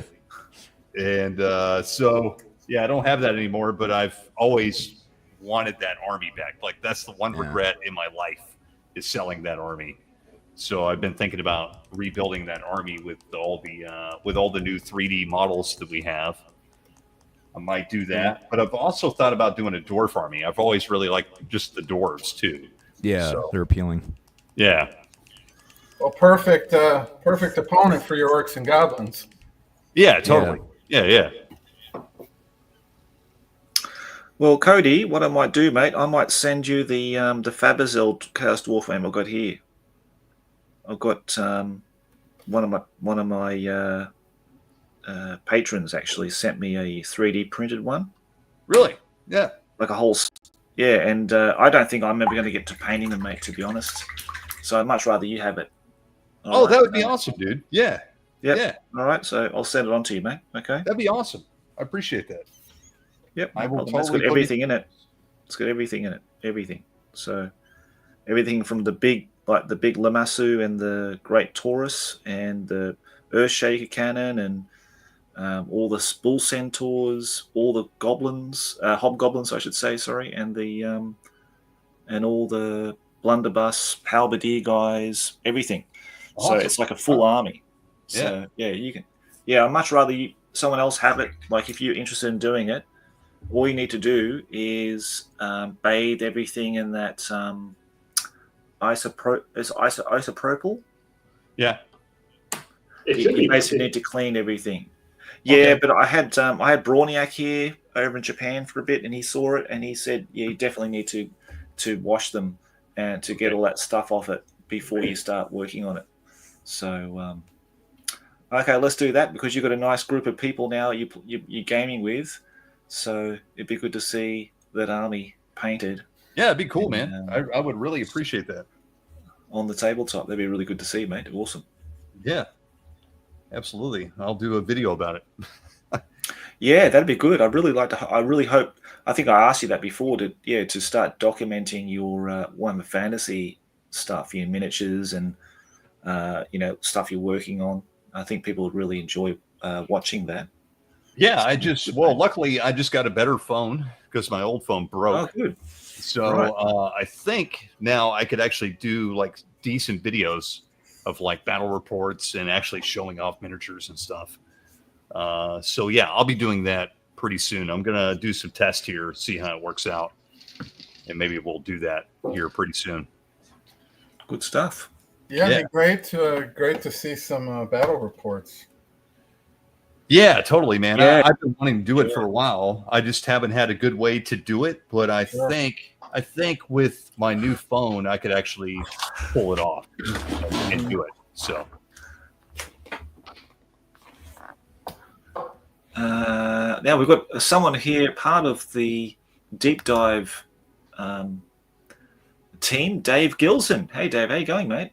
What do you want to know about Boyle? He says, because he's a veteran. I think he's been to every single one since it started. Old Dave. The Gilson brothers are there and always in tandem, fighting and arguing over the rules in every game, famously. One great story was that I think they're playing like 4th edition or something like that, and Dave had the one of the magic cards, and he threw it. He went to throw it at his brother, but it missed him and hit a guy in the back of the head. Awesome. Oh, man, I love that. I love that story. That's brilliant. I wish that was on camera. I could just replay that every day. Well, it's not gaming without heated two debate. brothers. Yeah, good. Just sibling. Violent debate. Sibling. I can't say it. Sibling rivalry. That's it. What am I saying sibling for? I don't know. Sounds like the Warhammer world version of the Oasis brothers. Nolan. Yeah, exactly. I like that. That's good. Yeah, exactly.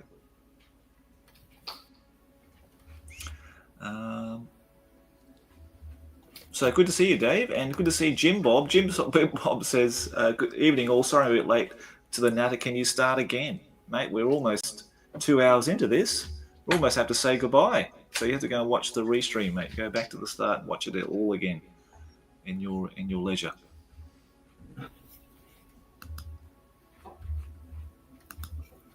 There we go. Just finished uploading stuff. Things have stopped shattering now.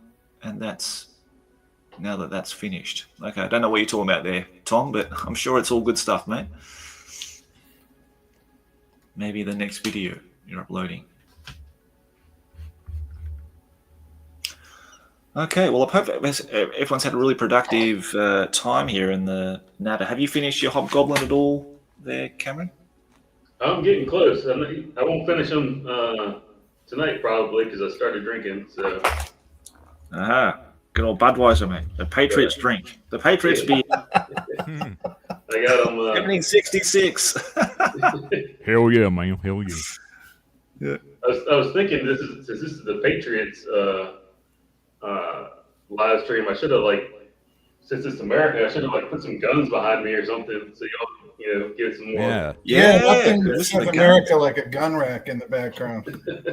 And the chewing tobacco. You need to chew tobacco and spit it into a bucket. That's what you need to do, mate. That's I got some good American beer here to represent. So there we go. Hey, there you go, mate. There you go. I love that sound. That sounds like Thank Gork It's Friday to me. Absolutely. Or popping blisters on David's 50 Hammer channel. Yeah, maybe I'll do the sound effects for the next one with beer cans open.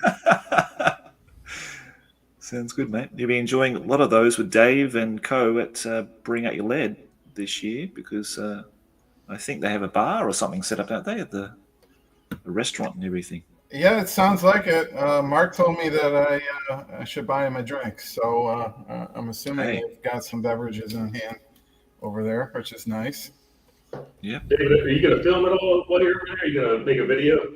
I was thinking about it. I kind of, if it kind of happens in the moment, I might take a little short one, but, I kind of want to just soak it all in. So I'm not going to be trying to deliberately film anything, but I probably will take a short one or two, just as the moment happens or whatever. I mean, if you're just taking pictures, you can make a video out of that too. Well, yeah, that too. I definitely will be taking pictures for sure, because that's definitely something I want to look back on for a long time.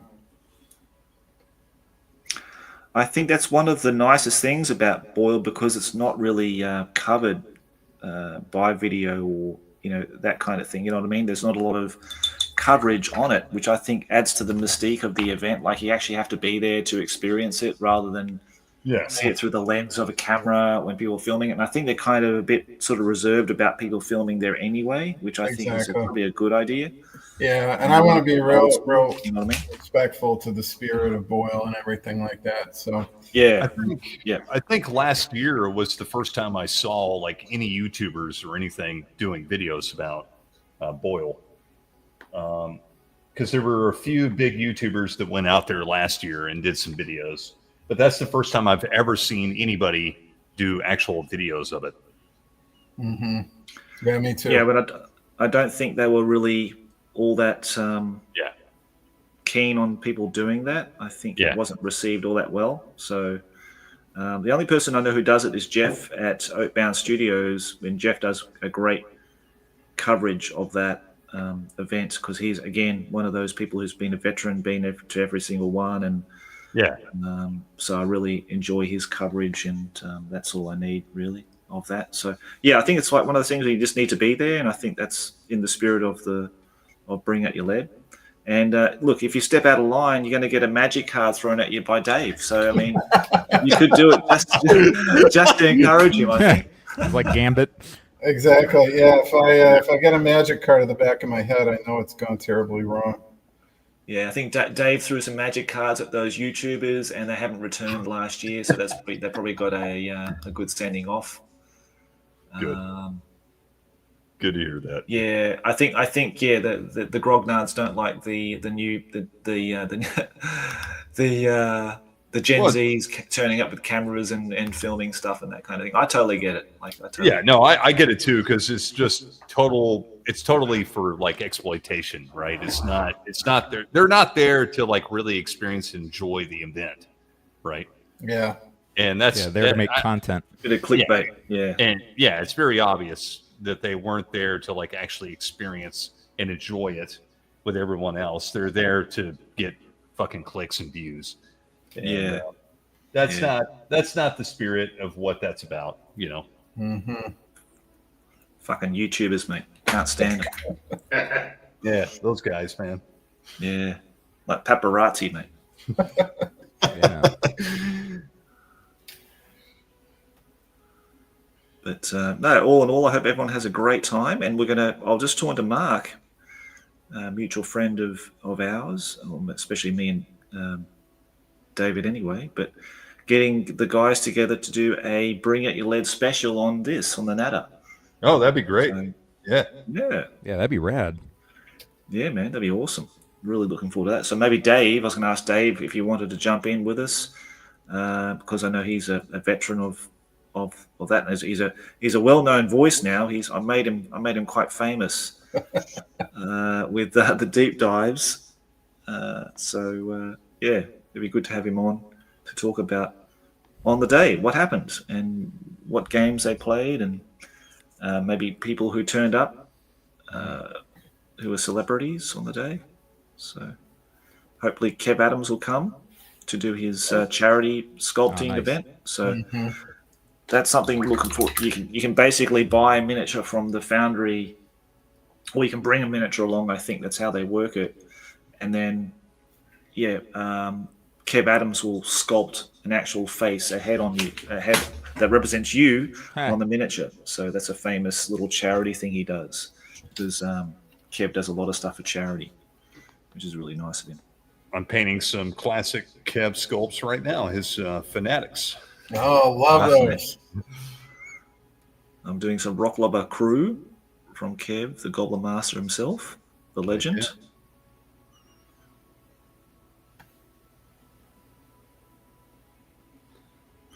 Yeah. He's actually watched some of my videos, which I was quite humbled by.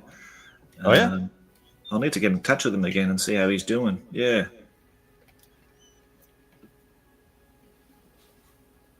Be cool if you can have him on sometime. Yeah, that'd be a cool interview. Yeah, I'd like that, but I can't remember why he didn't do it last time. I think maybe he just prefers to just do it with, you send some questions in, he'll answer the questions, and just by correspondence. I don't think he's too open to appear on a podcast or anything like that. That's too bad. Which I can totally understand. Yeah, but I totally get that, mate. You know what I mean? I get it. Yeah. Some people are comfortable with that, some people aren't. I mean, I'm surprised Cameron came on today. I thought maybe he would want to, shy away from the camera. But no, it's good to see.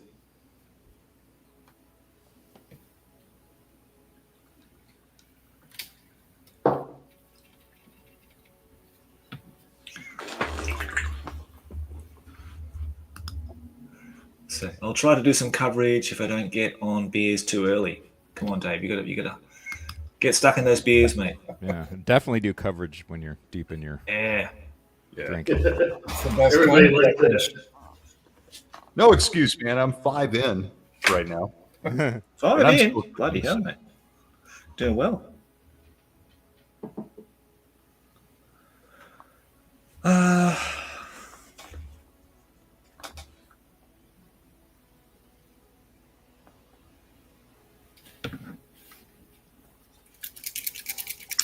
Now, I don't know how you guys are going with time. I'm happy to keep going because it's school holidays, so I don't have to take my son to school, and I believe my wife is at home. So I'm good for, another 3 or 4 hours. 3 or 4 hours, he says. Maybe how many beers will be up to then? Like a half We got one car. left, so It's gonna finish Oh, yeah, one everything. Okay. last one, at least. We'll quit the live stream when he lapses into unconsciousness. Yeah. I will get properly splattered and nattered for this. Yeah. Yeah.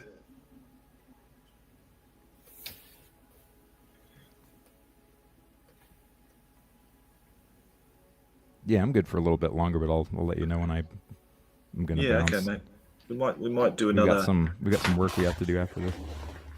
That's fine, mate. We've got almost up to 2 hours now. We might go do another 30 minutes and see how we're going, and then if we can pull another 30 minutes, we might do that. So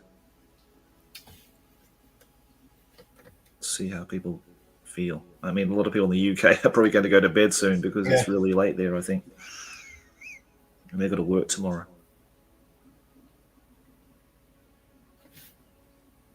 I'm going to try to do this Hobgoblin's eyes before I have another beer. Good on you, mate. It's probably a good idea.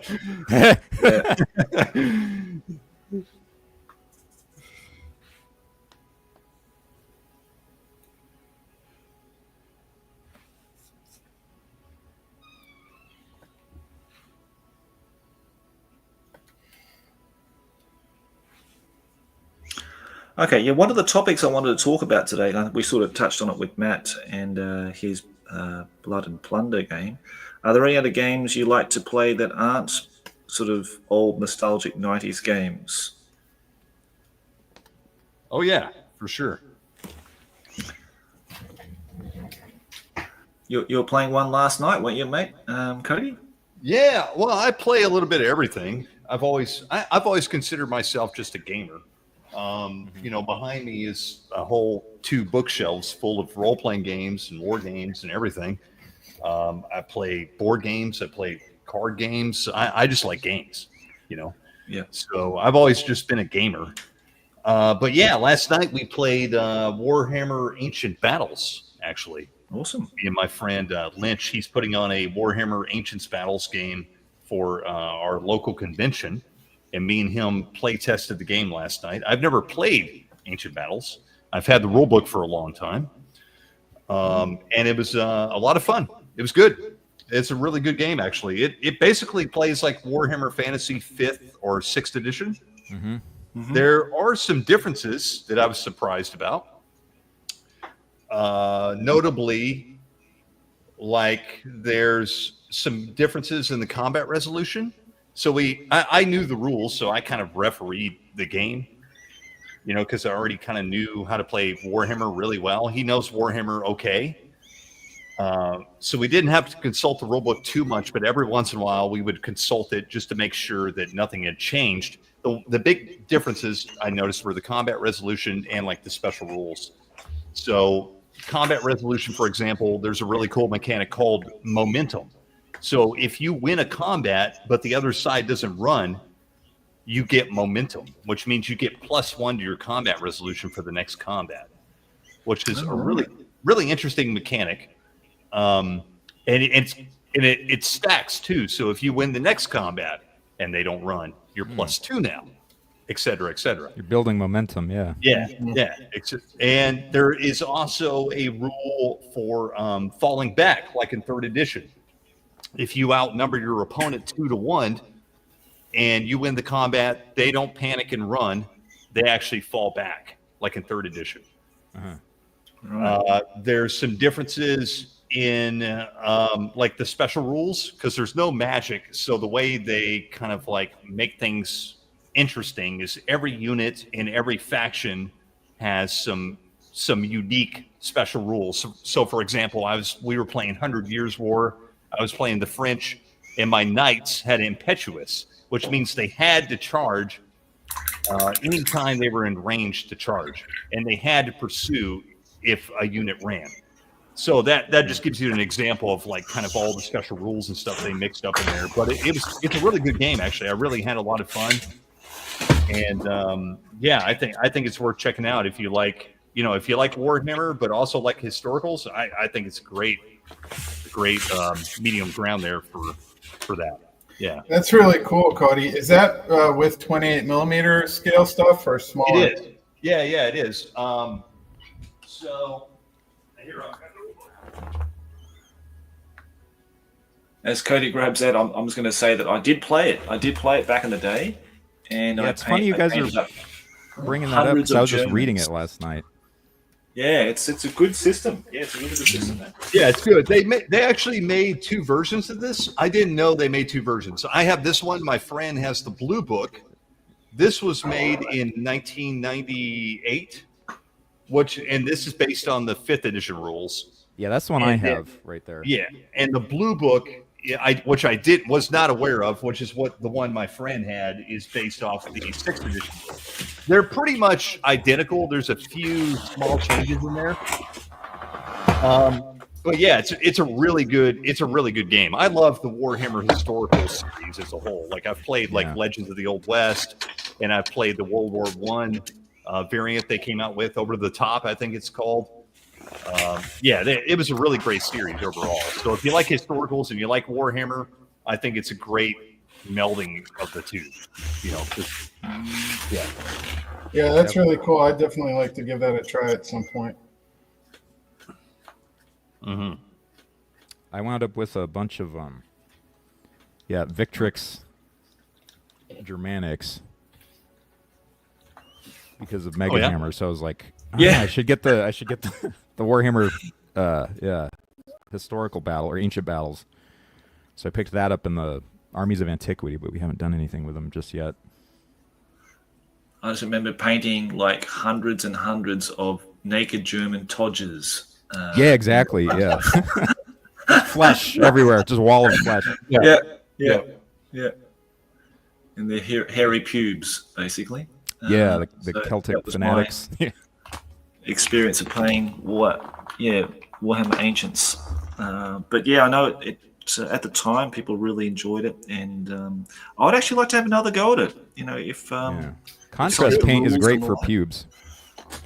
It is. Contrast paint is good for pubes. It's the best recipe to pick out every single hair specifically. Does all the work for you. So, and I was buying I wasn't buying Foundry because Foundry miniatures were absolutely beautiful, and but we couldn't afford those, so we got all the Black Tree Design miniatures at the time, which I think were Harlequin miniatures then, still, I think, from memory. But bought blisters after blister after blister of those things, and I used to paint up like 5 or 6 a day, sitting in a shed somewhere, working as supposedly as a real estate agent. I wasn't very good at that job. All I did was sit there and paint miniatures all day. And I just remember that time. Jeez. Well, yeah, I mean, the short answer is I play all kind of stuff. I play numerous miniature games. Other than like old school Games Workshop, I play a lot of historical stuff, and I do a lot of role playing too. I'm a big role player guy, so that's me. Guys, I'm just going to pop out for just a minute. I'm just going to go downstairs and take the rubbish out. You know what I mean? Take the garbage out. It's garbage day. Oh, it's not a euphemism. No, I'm going to throw some lizardmen back in the trash as well before I throw those out. Just to maybe the Lizardmen army book's been the curse that's been plaguing me for years since I got that book. It's like the Necronomicon, you know, when you get that thing. It's like it follows you around. And you open the pages, it unleashes evil spirits. Maybe that's what's plagued my dice rolls all these years. But I'll be back in just a sec, so you guys carry on. Just keep on going with other games you like to play apart from GW games. I'll be back soon. Yeah, so Matt, what do you play? You've been playing a lot of Frostgrave, actually. Oh yeah, recently. I like Frostgrave.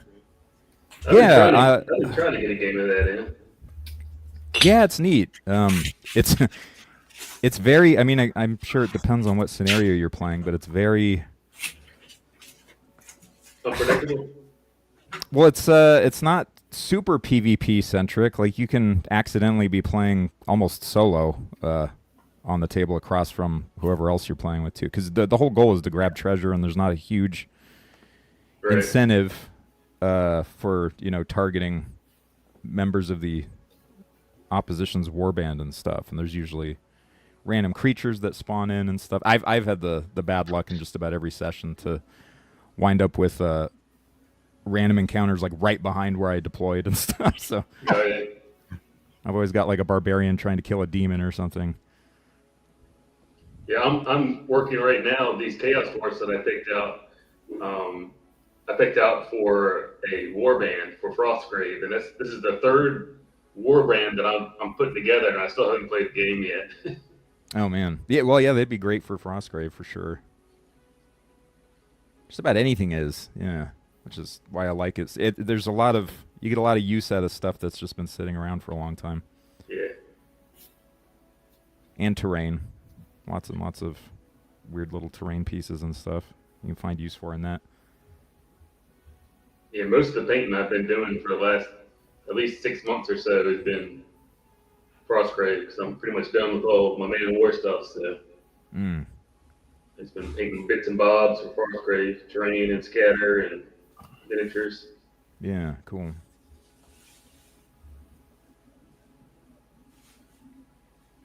about you, David? Let's see. I do. So I play a lot of like historical board game stuff, like Hex and Counter stuff. If I'm not playing Warhammer, but as far as like minis and stuff go, is Rangers of Shadowdeep. We played that for a while, which I really enjoyed. That was like kind of like I describe it to people as like a light RPG meets skirmish game, and I think it kind of hit a real sweet spot there for me that I didn't know I had till I started playing it. Yeah, cool. So we ran through the first campaign in the book, the rule book, and I want to go back. I know there's like some separate campaign packs or whatever they're called for different adventures and stuff. I want to try those out at some point. And let's see, I haven't played it in a while, but in the past I did play a bit of the Song of Ice and Fire minis game as well, which I did enjoy that. I've never played that, but it was really popular locally here. Yeah, I've heard really good things about it. Yeah, it's a real clean rule set, and what I like about it is you can kind of play like a rank and flank. It plays pretty quick, so you can kind of play it and be done in maybe an hour and a half, which is nice. And I really like the minis in it too, which was a big part of it for me. Yeah, they looked pretty appealing. I remember when it came out. Yeah, I thought they were neat looking. I don't know what it is about that game, though, but every game that I saw being played, nobody painted anything. I don't know why. Maybe it's because they printed every faction. They print them in their own color, so maybe people feel like they don't need to paint them because your Lannisters are red and your Starks are white and all that stuff. Yeah, so. I'm playing the yellow guys. You're playing exactly. the purple guys. But yeah, they're a lot of fun to paint. I've got some Boltons painted, and I kind of stumbled into those because I'd never really painted pink before on a big scale, and I found I really enjoyed it. I was like mixing my own pink colors for them and stuff, and at the time, for whatever reason, I didn't have like a real decent pink, and I'm like, well, just mix some and paint their cloaks, and had a lot of fun with it. Yeah, cool. Yeah, I've only ever heard good things about it. Yeah, if you ever get the chance, I'd recommend it. It was it's a lot of fun. It's just I've only got one buddy who plays it, so it's kind of like if he's not in the mood for it, then it doesn't get played.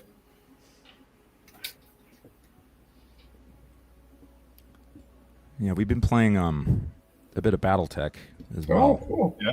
Both Classic and Alpha Strike over here. That's nice. Yeah, I had occasion to play some Alpha Strike with my brother earlier this year, and I had fun. It's being used to Classic. It's amazing how fast it moves. It's only been 2 hours and we've like six turns deep. I hated Alpha Strike with a passion. But yeah, I used to be a really big Classic BattleTech player for a long time. And I sold all my stuff because it was hard to find people to play. And then all of a sudden it had this big resurgence like a couple of years ago. Yeah. And I'm like, well, that sucks. Okay. Yeah. Just sold all this stuff. But yeah, I love Classic BattleTech. I still play it occasionally with, I got a friend that still has a lot of stuff and we play occasionally, but Alpha Strike, I didn't care for at all. Though the jury's still out for me on Alpha Strike. I do like how, I mean, you can do real big, company battles and stuff, and if you want to zoom out, that's cool and everything, especially in a campaign context. But I wasn't. I understand why. I get why you didn't like it because it rips a lot of the guts out that make BattleTech cool. you do not feel like you're controlling a big stompy machine. Exactly, but I think it would really shine with a lot of miniatures. Yeah, you would need a big old battle. With at least a company, I think it would really, really shine. Yeah, and lots of vehicles and aerospace fighters and stuff like that, I think, is where it belongs. So for that, I definitely see the merit, but I like my experience with it. I was like, yeah, I kind of prefer like the crunchiness of the original BattleTech. What do you mean I didn't generate any heat? You know? Yeah, exactly.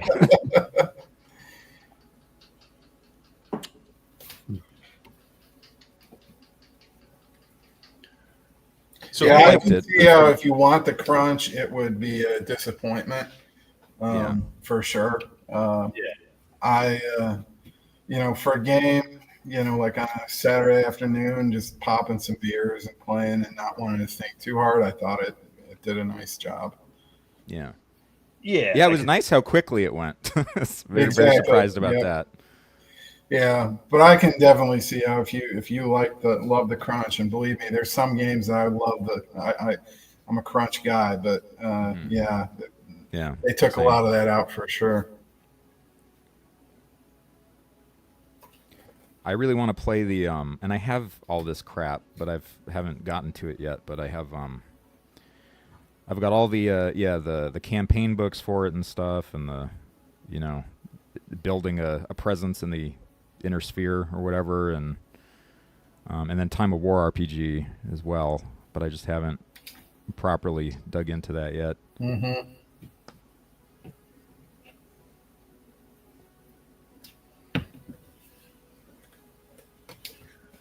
Yeah, so Time of War, is that an extension of the old MechWarrior role-playing game, or did they totally change it? I don't have a lot of familiarity with MechWarrior to know, but okay. I think MechWarrior Destiny, which is also another recent Code of Paint RPG from them, I think that's closer to MechWarrior, but A Time of War I think gets real crunchy as well. It's like classic BattleTech level of crunch, but on people.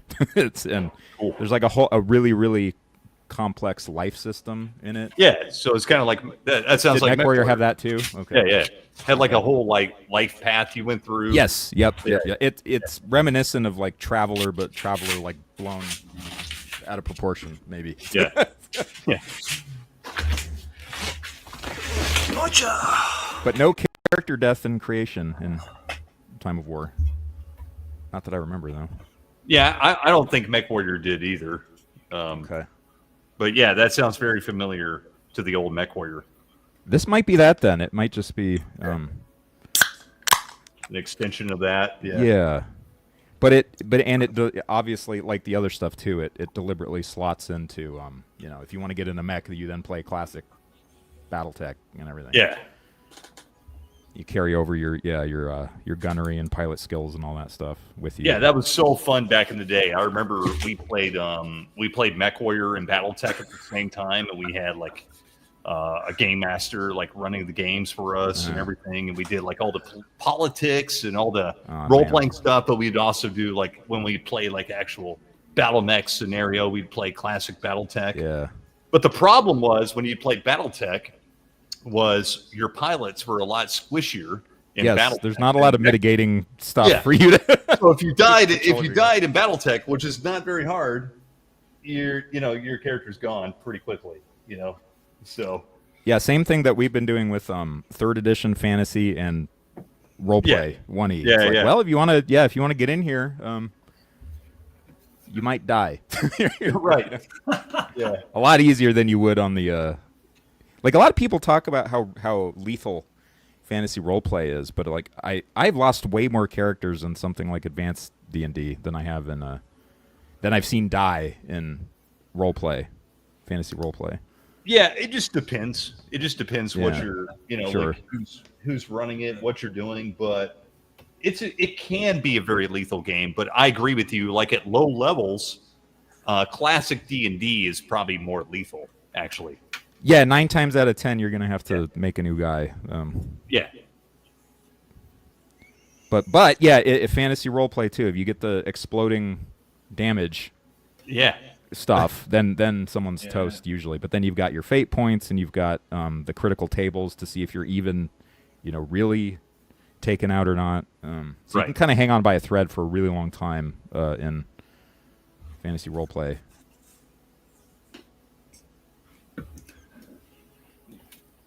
So thanks, guys, for keeping the people here entertained while I had to just part for a little while. Yeah, putting on the Ritz. Yeah, it's good to see my good friend here, Dungeon Brush Babbles. Oh snap! A bunch of Yanks. So, Yeah. I think he's out in Washington somewhere. I think Dungeon Brush Babbles. You tell me that, I suppose. We ain't Yanks here down in the South, boy. Yeah. And Forge and Brush Gaming. There you go, mate. Hope you were having a frightening, fantastic weekend, mate. We are having a good time. Thank you very much for joining us. I know you do some lengthy streams, mate. I thought I saw one clocking at like 4 hours yesterday or something you did, which is huge.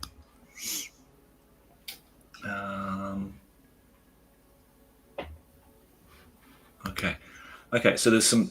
So he's Washington D.C. Okay. Anyone near Washington D.C.? I'm up that way every once in a while. 10 hours for Okay. me. 10 hours. Yeah. South Dakota here, so not really. Yeah, I've been there many I'm times. outside Chicago, so it's a long drive for me. Daka Flacka Flame, good to see you here, mate. I haven't run any RPGs in a long time. Might try X-Crawl soon, mostly as an excuse to show off my miniatures. Good stuff. Yeah, X-Crawl's good. And we're all Yanks to Josh, Dungeon Brush Babbles. Try to say that quickly. Says as well. So cheers to you guys. I've actually snuck in a beer. Don't tell the wife. This is a very Munich German thing to do. Have beer in the breakfast for breakfast. Yeah, there you go. So cheers, guys. Cheers. Cheers. I'm going to drink on American time. That's what I need to do. Need to. There you go. Yeah, it's 5 o'clock make somewhere. that habit. Yeah. Exactly. That's what they do in Munich. Apparently, drink a stein of beer every morning. Wit beer. With what? Yeah, that's what they do. Yeah, that's what they do. Powerful. That's it, mate.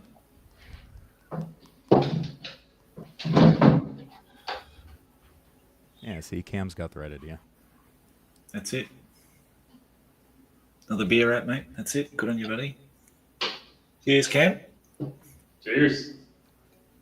We, the wife and I have to do voiceover work after this, so I'm not drinking. So, Yeah. otherwise, that yeah, get real unfortunately. weird, I think.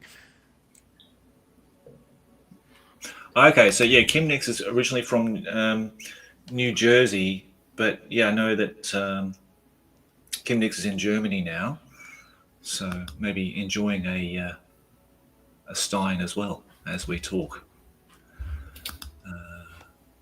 Who suggested using contrast paints to paint pubes? They're not. I'm going to have to go shower now. Yeah, you're welcome. Yeah. Oh, okay. So Dungeon Brush Babbles is a New Jersey bred and born Right on. Yank. That's definitely Okay, so nice one. Yeah. Okay, so this is our friend Padre from Big Small Worlds. Beer for breakfast is what my 17th century Highland character has. That's right, mate. It was normal back in the day. Why can't we bring it back? Beer for breakfast. I think it's a bloody good idea. I think the Germans got a great idea there going. I agree. Why not? Absolutely. Just one. This is the earliest time I've ever had a beer, by the way. If anyone thinks so, they're concerned that I'm some kind of alcoholic. Put your mind to rest. I usually have a beer from 6 o'clock in the afternoon onwards, or in the evening. So this is a kind of a new thing for me. I do like the taste of it though. It's quite nice. It'd be a bloody bad habit. I've got to get you guys back on more often. Actually, every Saturday. No, Or beer for breakfast. breakfast. One breakfast beer is good stuff. Yeah, Especially if you got a hangover. Especially if you got a hangover. Yeah, I can't say I have that, but my son for some reason wanted to have the airbed in his room, basically. So we've got like one of those big inflatable bed things, like when you have guests over, you have like you put up the airbed and stuff like that. So for some reason, I think my wife mentioned it to my brother or my sister or something that we have an airbed. So he goes, "Oh yeah, we want the airbed out." I said, "Okay." So we got the airbed out. and I always sleep on the floor. So which is really funny because I'm the Westerner. I sleep on the futon on the floor like a Japanese person would, and my wife and my son, they sleep on an actual mattress, bed type thing. So I'm always sleeping on the floor, but my son always wants to sleep now on the futon, not on the bloody airbed, and I hate that airbed because it's like a water bed, like it's so uncomfortable you can't get out of it. It's like one of those things that when you get in, they swallow you. Like it's like you're trapped in it. Yeah, after our apartment fire, that's what we had for a while. Was inflatable mattress. Yeah. So I haven't had the best sleeps, to be honest, the last couple of days. So I think a beer is going to be the best thing for me. No. So I'll be sleeping down the lounge like I've been a bad boy, sort of thing. Being like kicked out of the main bed. Yeah. So futon, mate, futon. Futon. Sounded French, but it should be Japanese. But a futon is a roll-out bed on the floor, which is wonderful. But being an old man, I need some cushioning under that thing. So otherwise, sleeping on the floor is a bit too harsh on the old body. What does my old mate say here? DB. Spent many high school summers in Wildwood. Grew up in Burlington County. Okay. Looks like Dave's on the run. Good on you, Dave. It's 12 o'clock somewhere, Josh. I know, mate. Absolutely. And what are you drinking there, Cody? What's your beer, mate?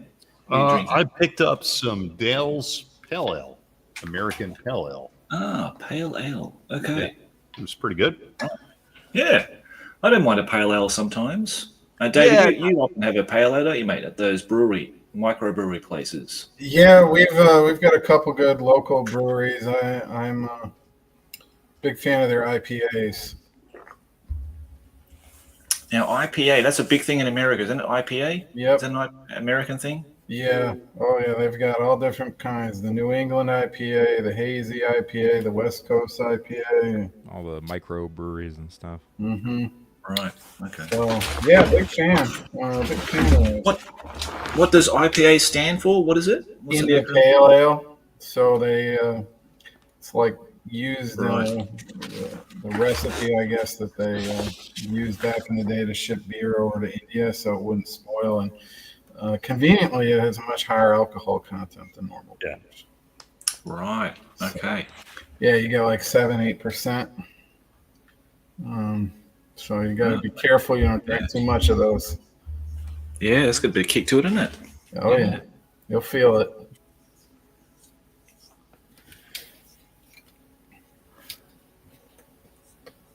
Indian Pale Ale. Okay, well, thank you very much for that, mate. I've seen IPAs around in the bottle shop or whatever. Mm-hmm. So I'll need to try one of those. Yeah, definitely worth a shot. See if you like it. Very, very hoppy. Yes. Hoppy. Yeah. Okay. Yeah, a lot of them are. Although some of the styles, like the hazies, aren't too strong in the hop department. At least on my palate, anyway. And you're drinking the traditional Budweiser there, Ken? Yeah, that's what they had at 7-Eleven. Okay. I usually drink Miller High Life or Yingling, but me too, brother. Yeah, they didn't have that there. I went to the 7-Eleven a few hours before this stream, and the guy behind the counter. So the beer was like $10 and some change. So I gave him $11. So he's giving me back some coins and change. And you know how like bartenders will do like a flourish when they're like mixing a drink, like they're shaking the shaker or whatever. He did that with change. He gets the change out of the register and he holds it up really high and then he tosses it down to one hand and then he tosses it over to the other hand, tosses it back and then puts it in my hand. like, what is happening here? Oh man, did you tip him? I should have. I did enjoy it. It was interesting, but like, man, Yeah. never seen that before. Give you a little show. Yeah. Yeah, Jeez. America. Yeah. Amen. Oh, it's good to see you shopping for beer at a good Japanese company there, mate. 7-Eleven. It's Japanese, is that right? Yeah, it's a Japanese company, mate. Yeah. Sebun, irebun, ikibun. But there's millions here, millions of them in Japan. 7-Eleven. Oh, yeah. They're basically on every single, like, you know, if you think about England, they'd have like a corner store. Well, that's what they've kind of done with 7-Elevens. They're just your corner store here in Japan. So they're just thousands, tens of thousands of them. I think there was going to be like a buyout, but I think that it stopped. I think from 7-Eleven, which is a good thing. I think people were really upset they were going to, you know, be bought out by another, I think American or Canadian company or something like that. Which I think they stopped the merger. Yeah, so it's now 100. I think, as far as I know, it's 100% Japanese owned.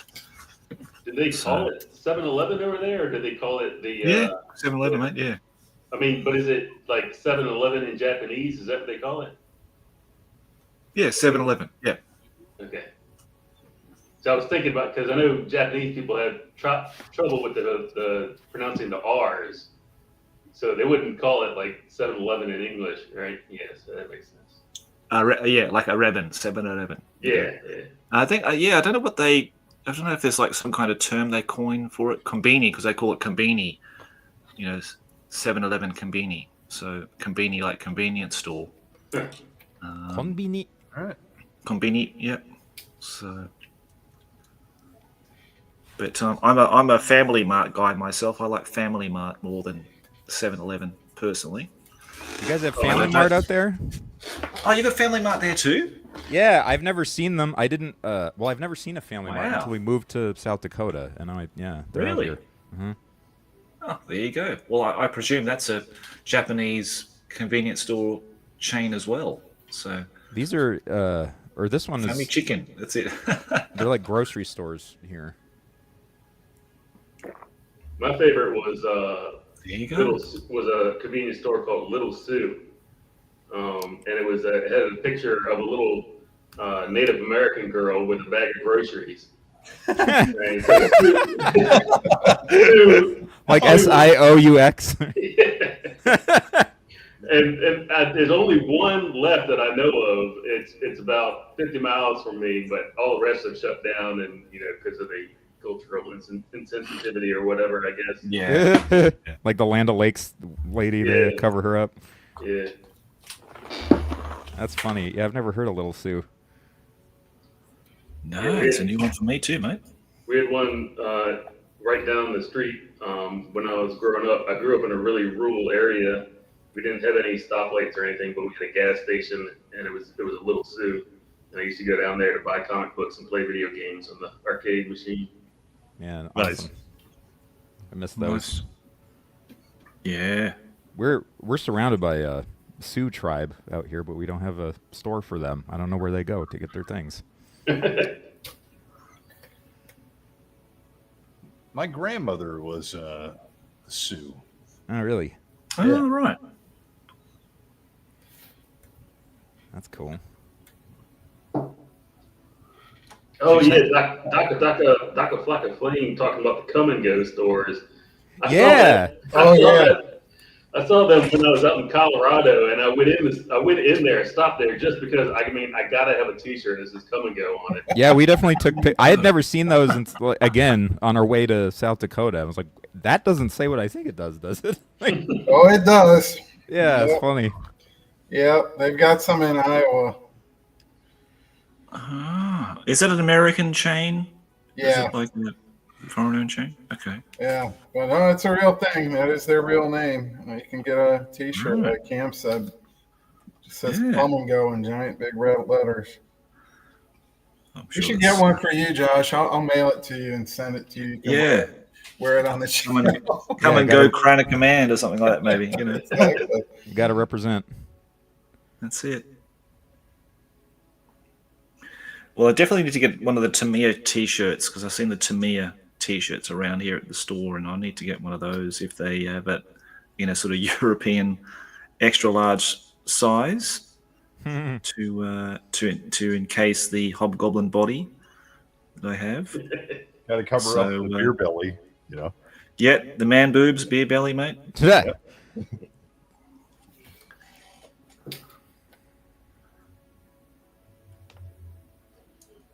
Well, I bought some Ghost in the Shell t-shirts here at Uniqlo. Uniqlo. Nice. Do you have Uniqlo cool. in the States? No, not here, at least. Oh, not No, I've never where heard you of it. are, mate. In Tennessee, no. Okay, Uniqlo. I'm pretty sure it's in the States, and it's a massive fashion chain in Japan here, and they do. Actually, it's one of my uni degree assignments I did when I did sort of. I think it was like business and culture in Japan.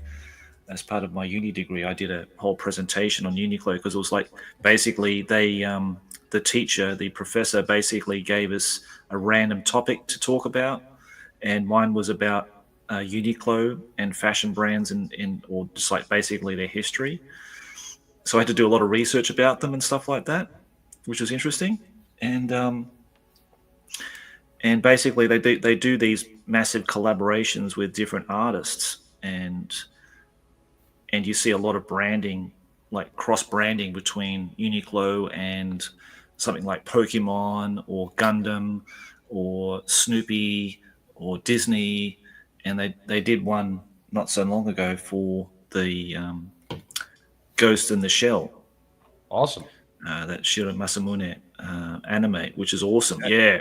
So I grabbed those t-shirts like straight away because someone told, I think it was like another like Japanese influencer on YouTube talking about it. It's like, oh, definitely to get one of those. So I grabbed those. Some are a little bit too small, but you know, we got there. The sizing is really weird here because some are like really big, like the Star Wars ones were quite big. But these They know these their other audience. ones were like really small. Yeah, like my That's underpants. funny. Like Cameron, I'll do a fashion show later with the with the cozy pants.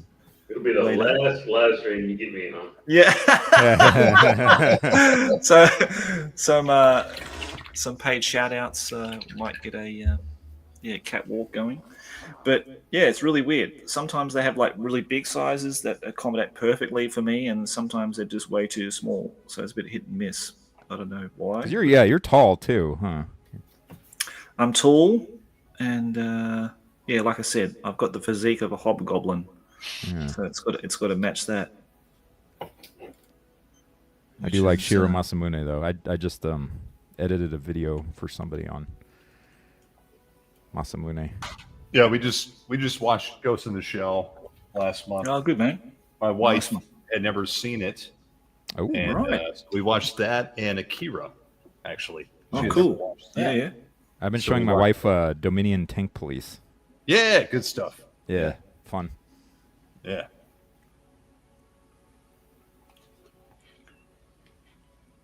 Well, I just finished the Fanatics, so there we go. Hey, congrats. Good on you, mate. That's awesome. Bloody hell. Yeah, you're making good progress today, Cody. Yeah. Shit, mate. Yes, sir. Yeah, once I get I'm just rolling, trying to- I get some stuff done, actually. Anybody else get anything done today? I'm close on this hobgoblin. Yeah, getting Well, close Goblin. on my pole one, but not quite there. Good, mate. That's good. Oh man, I like the purple there. That's a Oh, good yeah. color. Thanks. Yeah, that's awesome. Yeah, I wanted to pick a color to make him stand out from all the other cold ones that are kind of blue-green. And then, so I went with purple because that's the dark elf color. And then it occurred to me as I'm painting it, I could just name this guy Barney the dinosaur. Yeah. Hmm.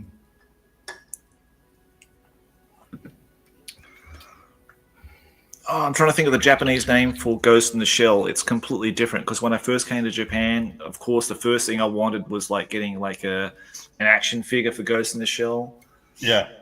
like the Major or Batu or something like that. And then I went to the guy in Akihabara and I said, "Yeah, do you have anything for like Ghost in the Shell?" And he's like, What? he didn't understand what I was talking about. And I thought, shit, he doesn't know what Ghost in the Shell is. Like, how can you not know what Ghost in the Shell is? Like, it's one of the biggest, exported anime licenses out there. It's massive. I thought that's impossible.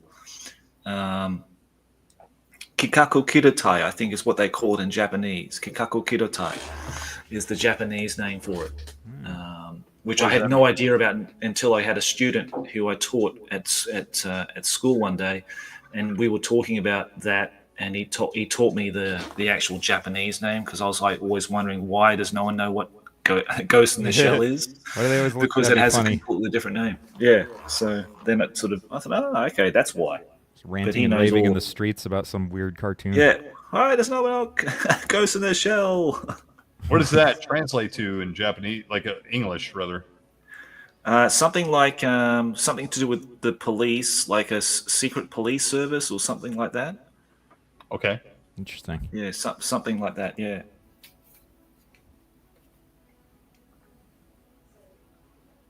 But that's my all-time favorite. I'm not really big into anime, but that series, the Standalone Complex, is my all-time favorite animation ever. I really loved anime back in the 90s. Yes, back when it was manime. Yeah, exactly. Yeah, when it was, the 3 Bs, right? Oh man, I have to What's the think 3 Bs? I don't know. boobs, bikes, Bums? Beers?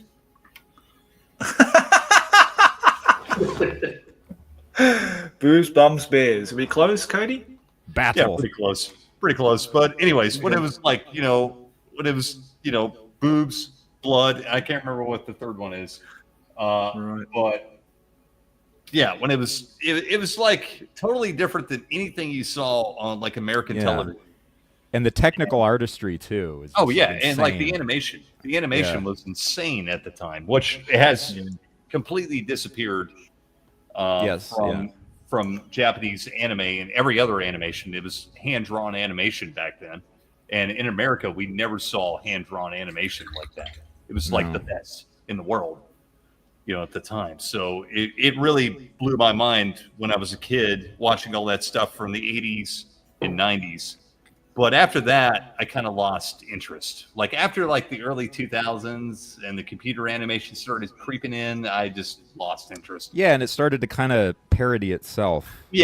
Things just kind of started to become copies of copies of copies, and it was like, okay, you weren't getting like the cool, all the weird cyberpunk stuff or the anymore. No, I totally agree, mate. I was very lucky about 10 years ago, before my son was born. We went to Ikabu in Tokyo. What's the name of the city again? Ikebukuro? I think Ikebukuro or something like that. I don't know. Anyhow, we were going to another place, but we stayed there the night in Tokyo, and I realized online that there was the Ghost in the Shell 25th anniversary. And had like a gallery where you could go and see all the art and stuff like that. Wow. Nice. So I said to my wife, can we please go here? If you don't mind, we can just go there just for an hour or half an hour, or whatever. I just want to go and see this. And so we did. And Ikebukuro. Okay, thank you very much, Carnifex. Yeah, Ikebukuro.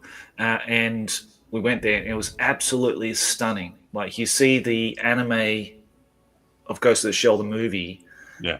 And you think that's incredible. You wait to see the actual cells that they painted. It's just, it's just mind-boggling. Even if you see the art book, it just doesn't represent the actual originals. All the vivid ink and everything they were using. The vivid ink and everything. Yeah, the poster paint or whatever they used for exactly. painting all those stuff. Just really beautiful. So taken, so just gobsmacked by just how incredible those cells were, those painted cells. and how many they had to produce. They did all the backdrops. Obviously, I think they just did like a backdrop, and they used that as like the sort of central scene. I just imagine, and then they had all the other animations around it. I don't know if that's completely true, or they did one and they altered it. They could move the camera and pan it around to get different angles. But yeah, really beautiful stuff, and yeah, I really cherish that moment of getting there and seeing it in person. And I really like the Arise series too, which is kind of the predecessor to Standalone Complex, when the Major's like really young, and she's just getting like she's just recruiting all the team for the Section 9, and that's an interesting. I haven't seen any of it too. outside of that first movie. I'd definitely give it a look, mate. Yeah, I'd watch it because it's good stuff. I'd highly recommend it personally. Or no, I did see the. I can't remember what it was called, but it was mostly about Bato, but it wasn't a series. It was an OVA. Yeah. It was mostly about him, and I can't remember what that's called. So I saw that. Yes, I and remember the the Major's like talking so, to him every once in a while through systems and stuff because she doesn't have a body anymore or whatever.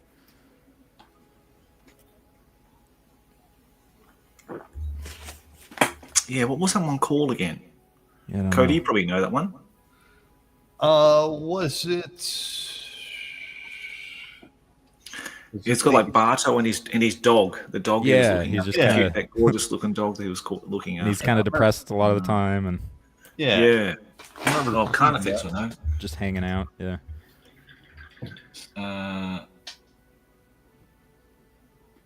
Sack. Okay. Maybe I've got it here. I don't think so. I think I've only got the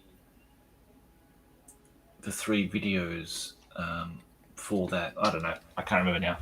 I can't remember. Someone else will know. Innocence. That's it. Ghost in the Shell Innocence was the Barto movie. That's the one. I don't have that one. Yeah. So I know that Carnifex would know.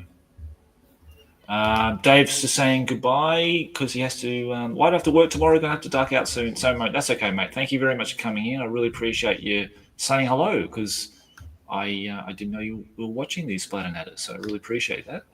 Thank you. Have a good night, mate, and hopefully work is not too painful tomorrow.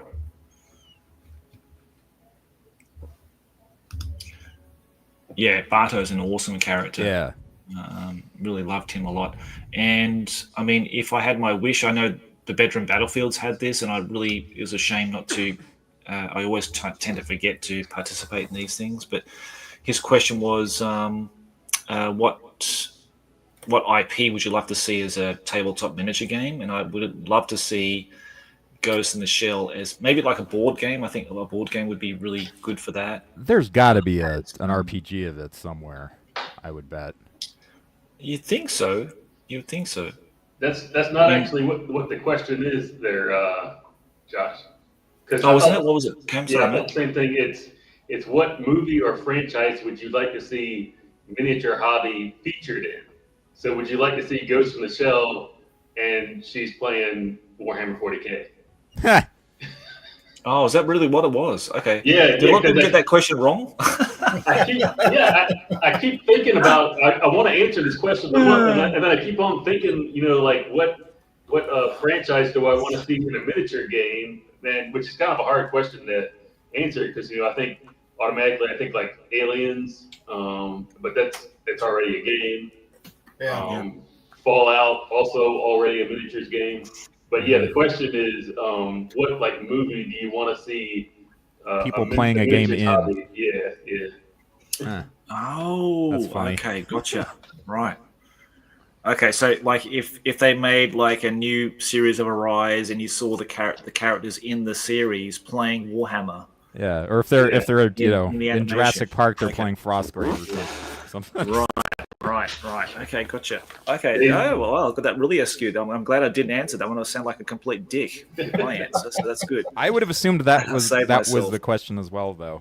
So I think most people how they answered it was if I remember correctly, but I did enjoy that. I That's do really this enjoy month. those question of the month episodes. They're good. Yeah, that's this month's question of the month. He hasn't done that one yet. He hasn't played that one yet. We are talking about bedroom battlefields. If you haven't heard of it, then I'd really suggest you go and check it out, because I know a lot of these guys are part of the Discord as well for Matthew's excellent podcast. Let me just check. Let me just get the. Yeah, let me read that to you if that's all right, Josh. No, go for it. Go for it, my friend. Do it. How would you reimagine a popular film or TV show with the miniature hobby at its core? From Andy in Toy Story, bringing home a whole new army, much to the chagrin of his many unpainted miniatures, to high school art teacher Walter White funding his cancer treatment by moonlighting as a commission painter. Whether it's 28 millimeters later or Honey, I Shrunk the Scale, I love to hear your fevered ramblings on this topic. Well, Matthew does pose a great question every month, so I think people should get involved. Now, this is basically I was going to share my screen to show you Tabletop Miniatures Hobby Podcast. Bedroom Battlefields is kind of like the hosting name, I think, behind it. But Matthew runs an excellent Discord channel, which is highly active, and I know David and Cameron, especially, are part of that community there, and he has great interviews with Joe McCullough from Frostgrave. We just talked about Frostgrave before. I think Matt was talking about that before, but he talks about lots of different stuff, and he has like this sort of question of the month, and he poses this, and people by audio send in their replies through his website, which has been a really fun kind of experiment to see what people's ideas are, and you get to hear the voices from people that are part of his community, which is really nice. So if you haven't checked it out, please go and check out Tabletop Miniature Hobby Podcasts on your platform of choice.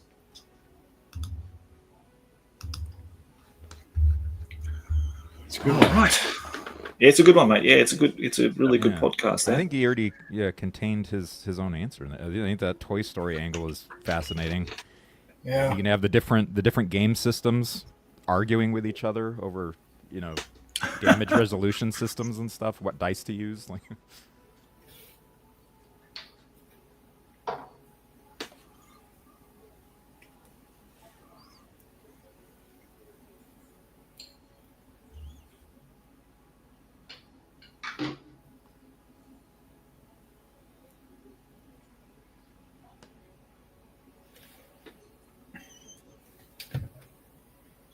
Yeah, last month the question was, what would you put in a hobby time capsule? And that's right. I forgot to get mine in on time, but somebody gave the answer which that I would have given, which is the 5th edition battle book. Right. Glorious color. Yeah. Cam, did you give an answer for that one? No, not in the voice. In the chat afterwards, I didn't think about an answer until after the deadline. Mm-hmm. My answer was I was going to be buried with everything that I owned, all my Man of War miniatures and everything. And I would have my family put my name and the state in which I was buried in the time capsule, so that some enterprising hobbyist would dig up my corpse and retrieve all that treasure. Oh, that's pretty cool. I like the idea of that. Yeah. Maybe they can... like turning yourself into a geocache or something. Yeah. A hobby geocache. Well, you got to make little plaques with the names of all your Slanesh ships in that case, mate, so they know exactly what to call them, and to bless them with when they play them in honor.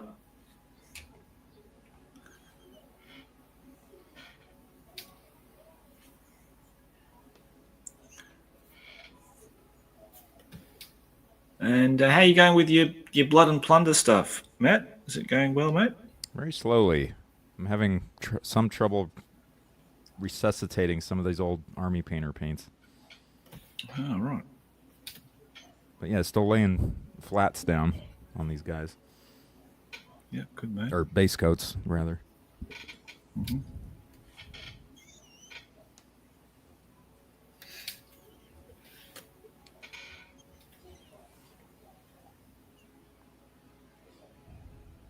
Hey, here we go. I got the names of the ships, Josh. It was the Filthy Ore. That's my Filthy favorite Ore. one. Okay, I like that one. I like that one the most, I think, so Yeah. far. Yeah. Seeker's Ruin, the Daemonetter, Sea Nymph, Calypso's Curse, and the Salty Slut. That's Good it. one, The too. salty slut. Yeah. That's the one. I love that one. Slut, yeah. Now you're speaking my language, my friend. That's it. I'm gonna make that a reference in the next Man of War video that we've put together. Yeah, you just need the spicy cunt. Oh yeah, that too. That's a good Aussie name for a ship, actually. Yeah, I'll have to incorporate that. I know Carnifex will be a fan of that one. Spicy cunt's gonna broadside you, mate. Yeah. Yes, I can't. You called that a cannon. I think you're sounding more New Zealander now. Actually, you got to like more of a New Zealand accent there. Oops. That's okay. That's all right. There's more New Zealanders living in Australia than there are in New Zealand now, so that's all right. I'm going to talk to one today, actually, my good friend Max, because he's coming up next weekend to play a game with me. So that'd be really nice. So we'll have to find. We're sort of just working out what we're going to play, and trying to work that out. So maybe Man of War, because the famous battle that we've got to play that I recorded, I accidentally deleted, which is a real shame. And that's when you got to see a high elf fleet really go to work with the dragon ship, and fuck up the dwarves. Basically, he wasn't too. I think he was too happy about that when he saw that dragon ship take out one of his ironclads in one move. It was brilliant. Because if you've never played Man of War, the dragon ship has these dragon blades on it, and what they're meant to do is basically move up to a ship. Instead of ramming it, they just slice them through the hull. And sink them in one foul swoop, and then just go straight through them. That's cool. And that's exactly what happened to his ironclad, because he failed his below the waterline save, and I did enough. I rolled enough to sink it and go straight through it. So Yeah, I've desperately it's been tragic wanting to to play see. Yeah, mate, you'd love it. And Cameron does some excellent, and I'm sure he wouldn't mind do a remote playthrough Discord for you, mate. Yeah, I've been wanting to recruit you, Cam, for adjudicating some Man of War activity on the Mega Hammer campaign. I keep giving people Navy stuff, but they don't use it. It just sits there. I'm like, come on, you got a boat. Go blow something up. What are you doing?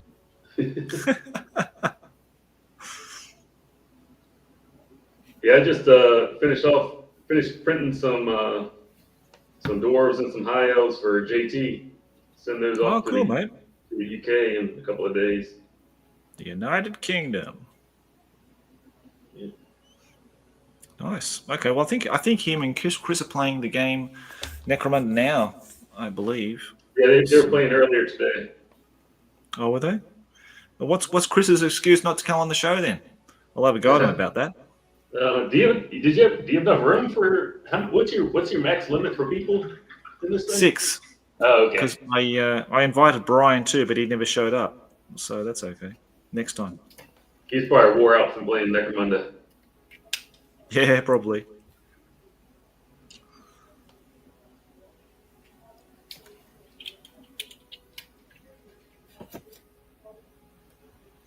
Oh, Cody, did you ever get in touch with that guy that I put you in touch with in the Warhammer Renaissance group on Facebook? Douglas? Maybe. Yeah, he's a regular part of our group now. Oh, great. Yeah, he's Awesome, he's worked out really well, actually. I appreciate you introducing us. Excellent. Yeah, he's been doing a old school 3rd edition era Wood Elf army, actually. Oh, brilliant. Awesome. Yeah. So he's been painting that up, and it looks awesome. He hasn't played Warhammer in like 20 years. So I've been reintroducing him to the rules and everything, and we've been playing. Yeah, he's been a regular part of the group. Actually, he's been a really good member. It's been great to have him. He's a really, really nice guy, really good guy. Oh, so, cool, man. yeah. And how about, I don't think it was Douglas. I think it was another guy that was going to run a Warhammer Renaissance Day somewhere in the States there, not so far from you. But I can't remember his name now. Yeah, so there was another guy that from Louisiana, another fellow Cajun. Okay. Yes, I am. That wanted to play some Warhammer Renaissance at NashCon. Right. And I told him that probably because NashCon is in August, so it's a little soon to do something this year. But I said, hey man, if you're coming up to NashCon, like we will all play Warhammer with you, if you want to play. Right. But like maybe next year we can actually get like an organized event going, when I have a little bit more time to work it out. But yeah, I don't know if he's coming up or not. But he has been active in our community as far as like posting battle reports and pictures and all kinds of stuff. So yeah, that's good. That was a good find too. So I appreciate that. Yeah, no problem, mate. That's good. I'm glad you trying to hook people up together, and if they're living locally and they seem kind of normal, that's the most important thing. And then you get to hook up and play some games and stuff. So. Yeah, would much rather play with a polite, normal person that has no idea what the game is than absolutely. Yeah. Yep. Yeah.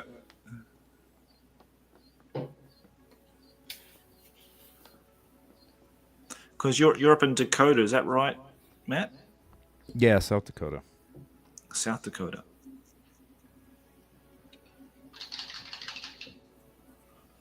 Yeah, not a lot happening up here. Mostly current 40K and lots of Magic, lots of Pokemon, lots of Yu-Gi-Oh. Right. But outside of that, not a lot of other types of wargaming. Yeah, it's either that or I guess D&D 5th edition is what most of the tabletop RPG stuff is up here. So we're trying to makes sense. Trying to come up with something here. Yeah. Yeah. Why would you dedicate the next 30 years of your life painting up an army when you can just break open a book and play it immediately from the store? Makes sense, doesn't it? Yeah. I mean, obviously, that's what people are going to gravitate to first, right? Yeah. I mean, it's hard. It's really hard to find people that are into dead games, right? Yeah, and you just have to be the initiator. Yeah, and make people a place to go and stuff, and yeah. Which we've got something. The office area that we have in the downtown spot here, we've just about fully converted into a gaming space. So cool, nice. Yeah. Good stuff, mate. Excellent. Okay, well, you're in South Dakota, and you want to get in touch with Matt. Matt, what's the best way to contact you, mate? Oh man, put you in the spot here. Here's my address and. I'm on Twitter as Tobor Prime. I'm on YouTube as Planet Tobor TV. Yeah. Those are probably the easiest and most. I mean, I'm in the Crown of Command Discord as well. Yeah, Crown of Command Discord. That's Planet Tobor, isn't it? Tobor Prime, I think, in there. Prime. Yeah. Okay. yeah, that's probably the best way. Get in Discord and contact Matt that way using Tobal Prime as the username. Okay, well that's another 3 iron breakers down. Ooh, and I gotta bounce here in a second because we got to get to That's some fine, commission mate. work. We've gone 3 hours. I think we've done a pretty amazing stream today, guys. So I think we might wrap it up soon. Yeah, it's been fun. Yeah. Yeah, it's been really good, guys. Thank you so much for doing this with me. It's been lovely. Thanks for And, having us on. Yeah, I'm glad I could finally make one at long last. I'm going to try to find myself a spicy slut curry for lunch, I think, after Cameron's suggestion. There's got to be one of those out there somewhere, I'm sure of it. But, okay, guys, well, let's wrap it up. Thank you very much, everybody who's been in the chat. People have been staying up real late, like Tom at Dwarven Mustache and Padre Big Small Worlds. So I know those guys in the UK. And Dave Gilson, of course, and I know Carnifex is in Australia here. But I think a lot of people have sort of drifted off and gone to bed or done other things, which I can totally understand. So, again, there's going to be no kind of video on the end of this. Unfortunately, this is going to just end. So, thanks very much, guys, for your participation and your comments and suggestions. And thanks again to Cody, Matt, Cam, and David for today. Yeah. Thanks for having me, man. Yeah, thanks for having us, Josh. Thanks for everybody who came out to hang with us. Yeah, thanks for No problem. I'll probably jump on the Discord, and if you want to join me there, we can carry on. Okay, guys? But until then, take care, and see you next time. Bye-bye. Cheers. Yeah, take care.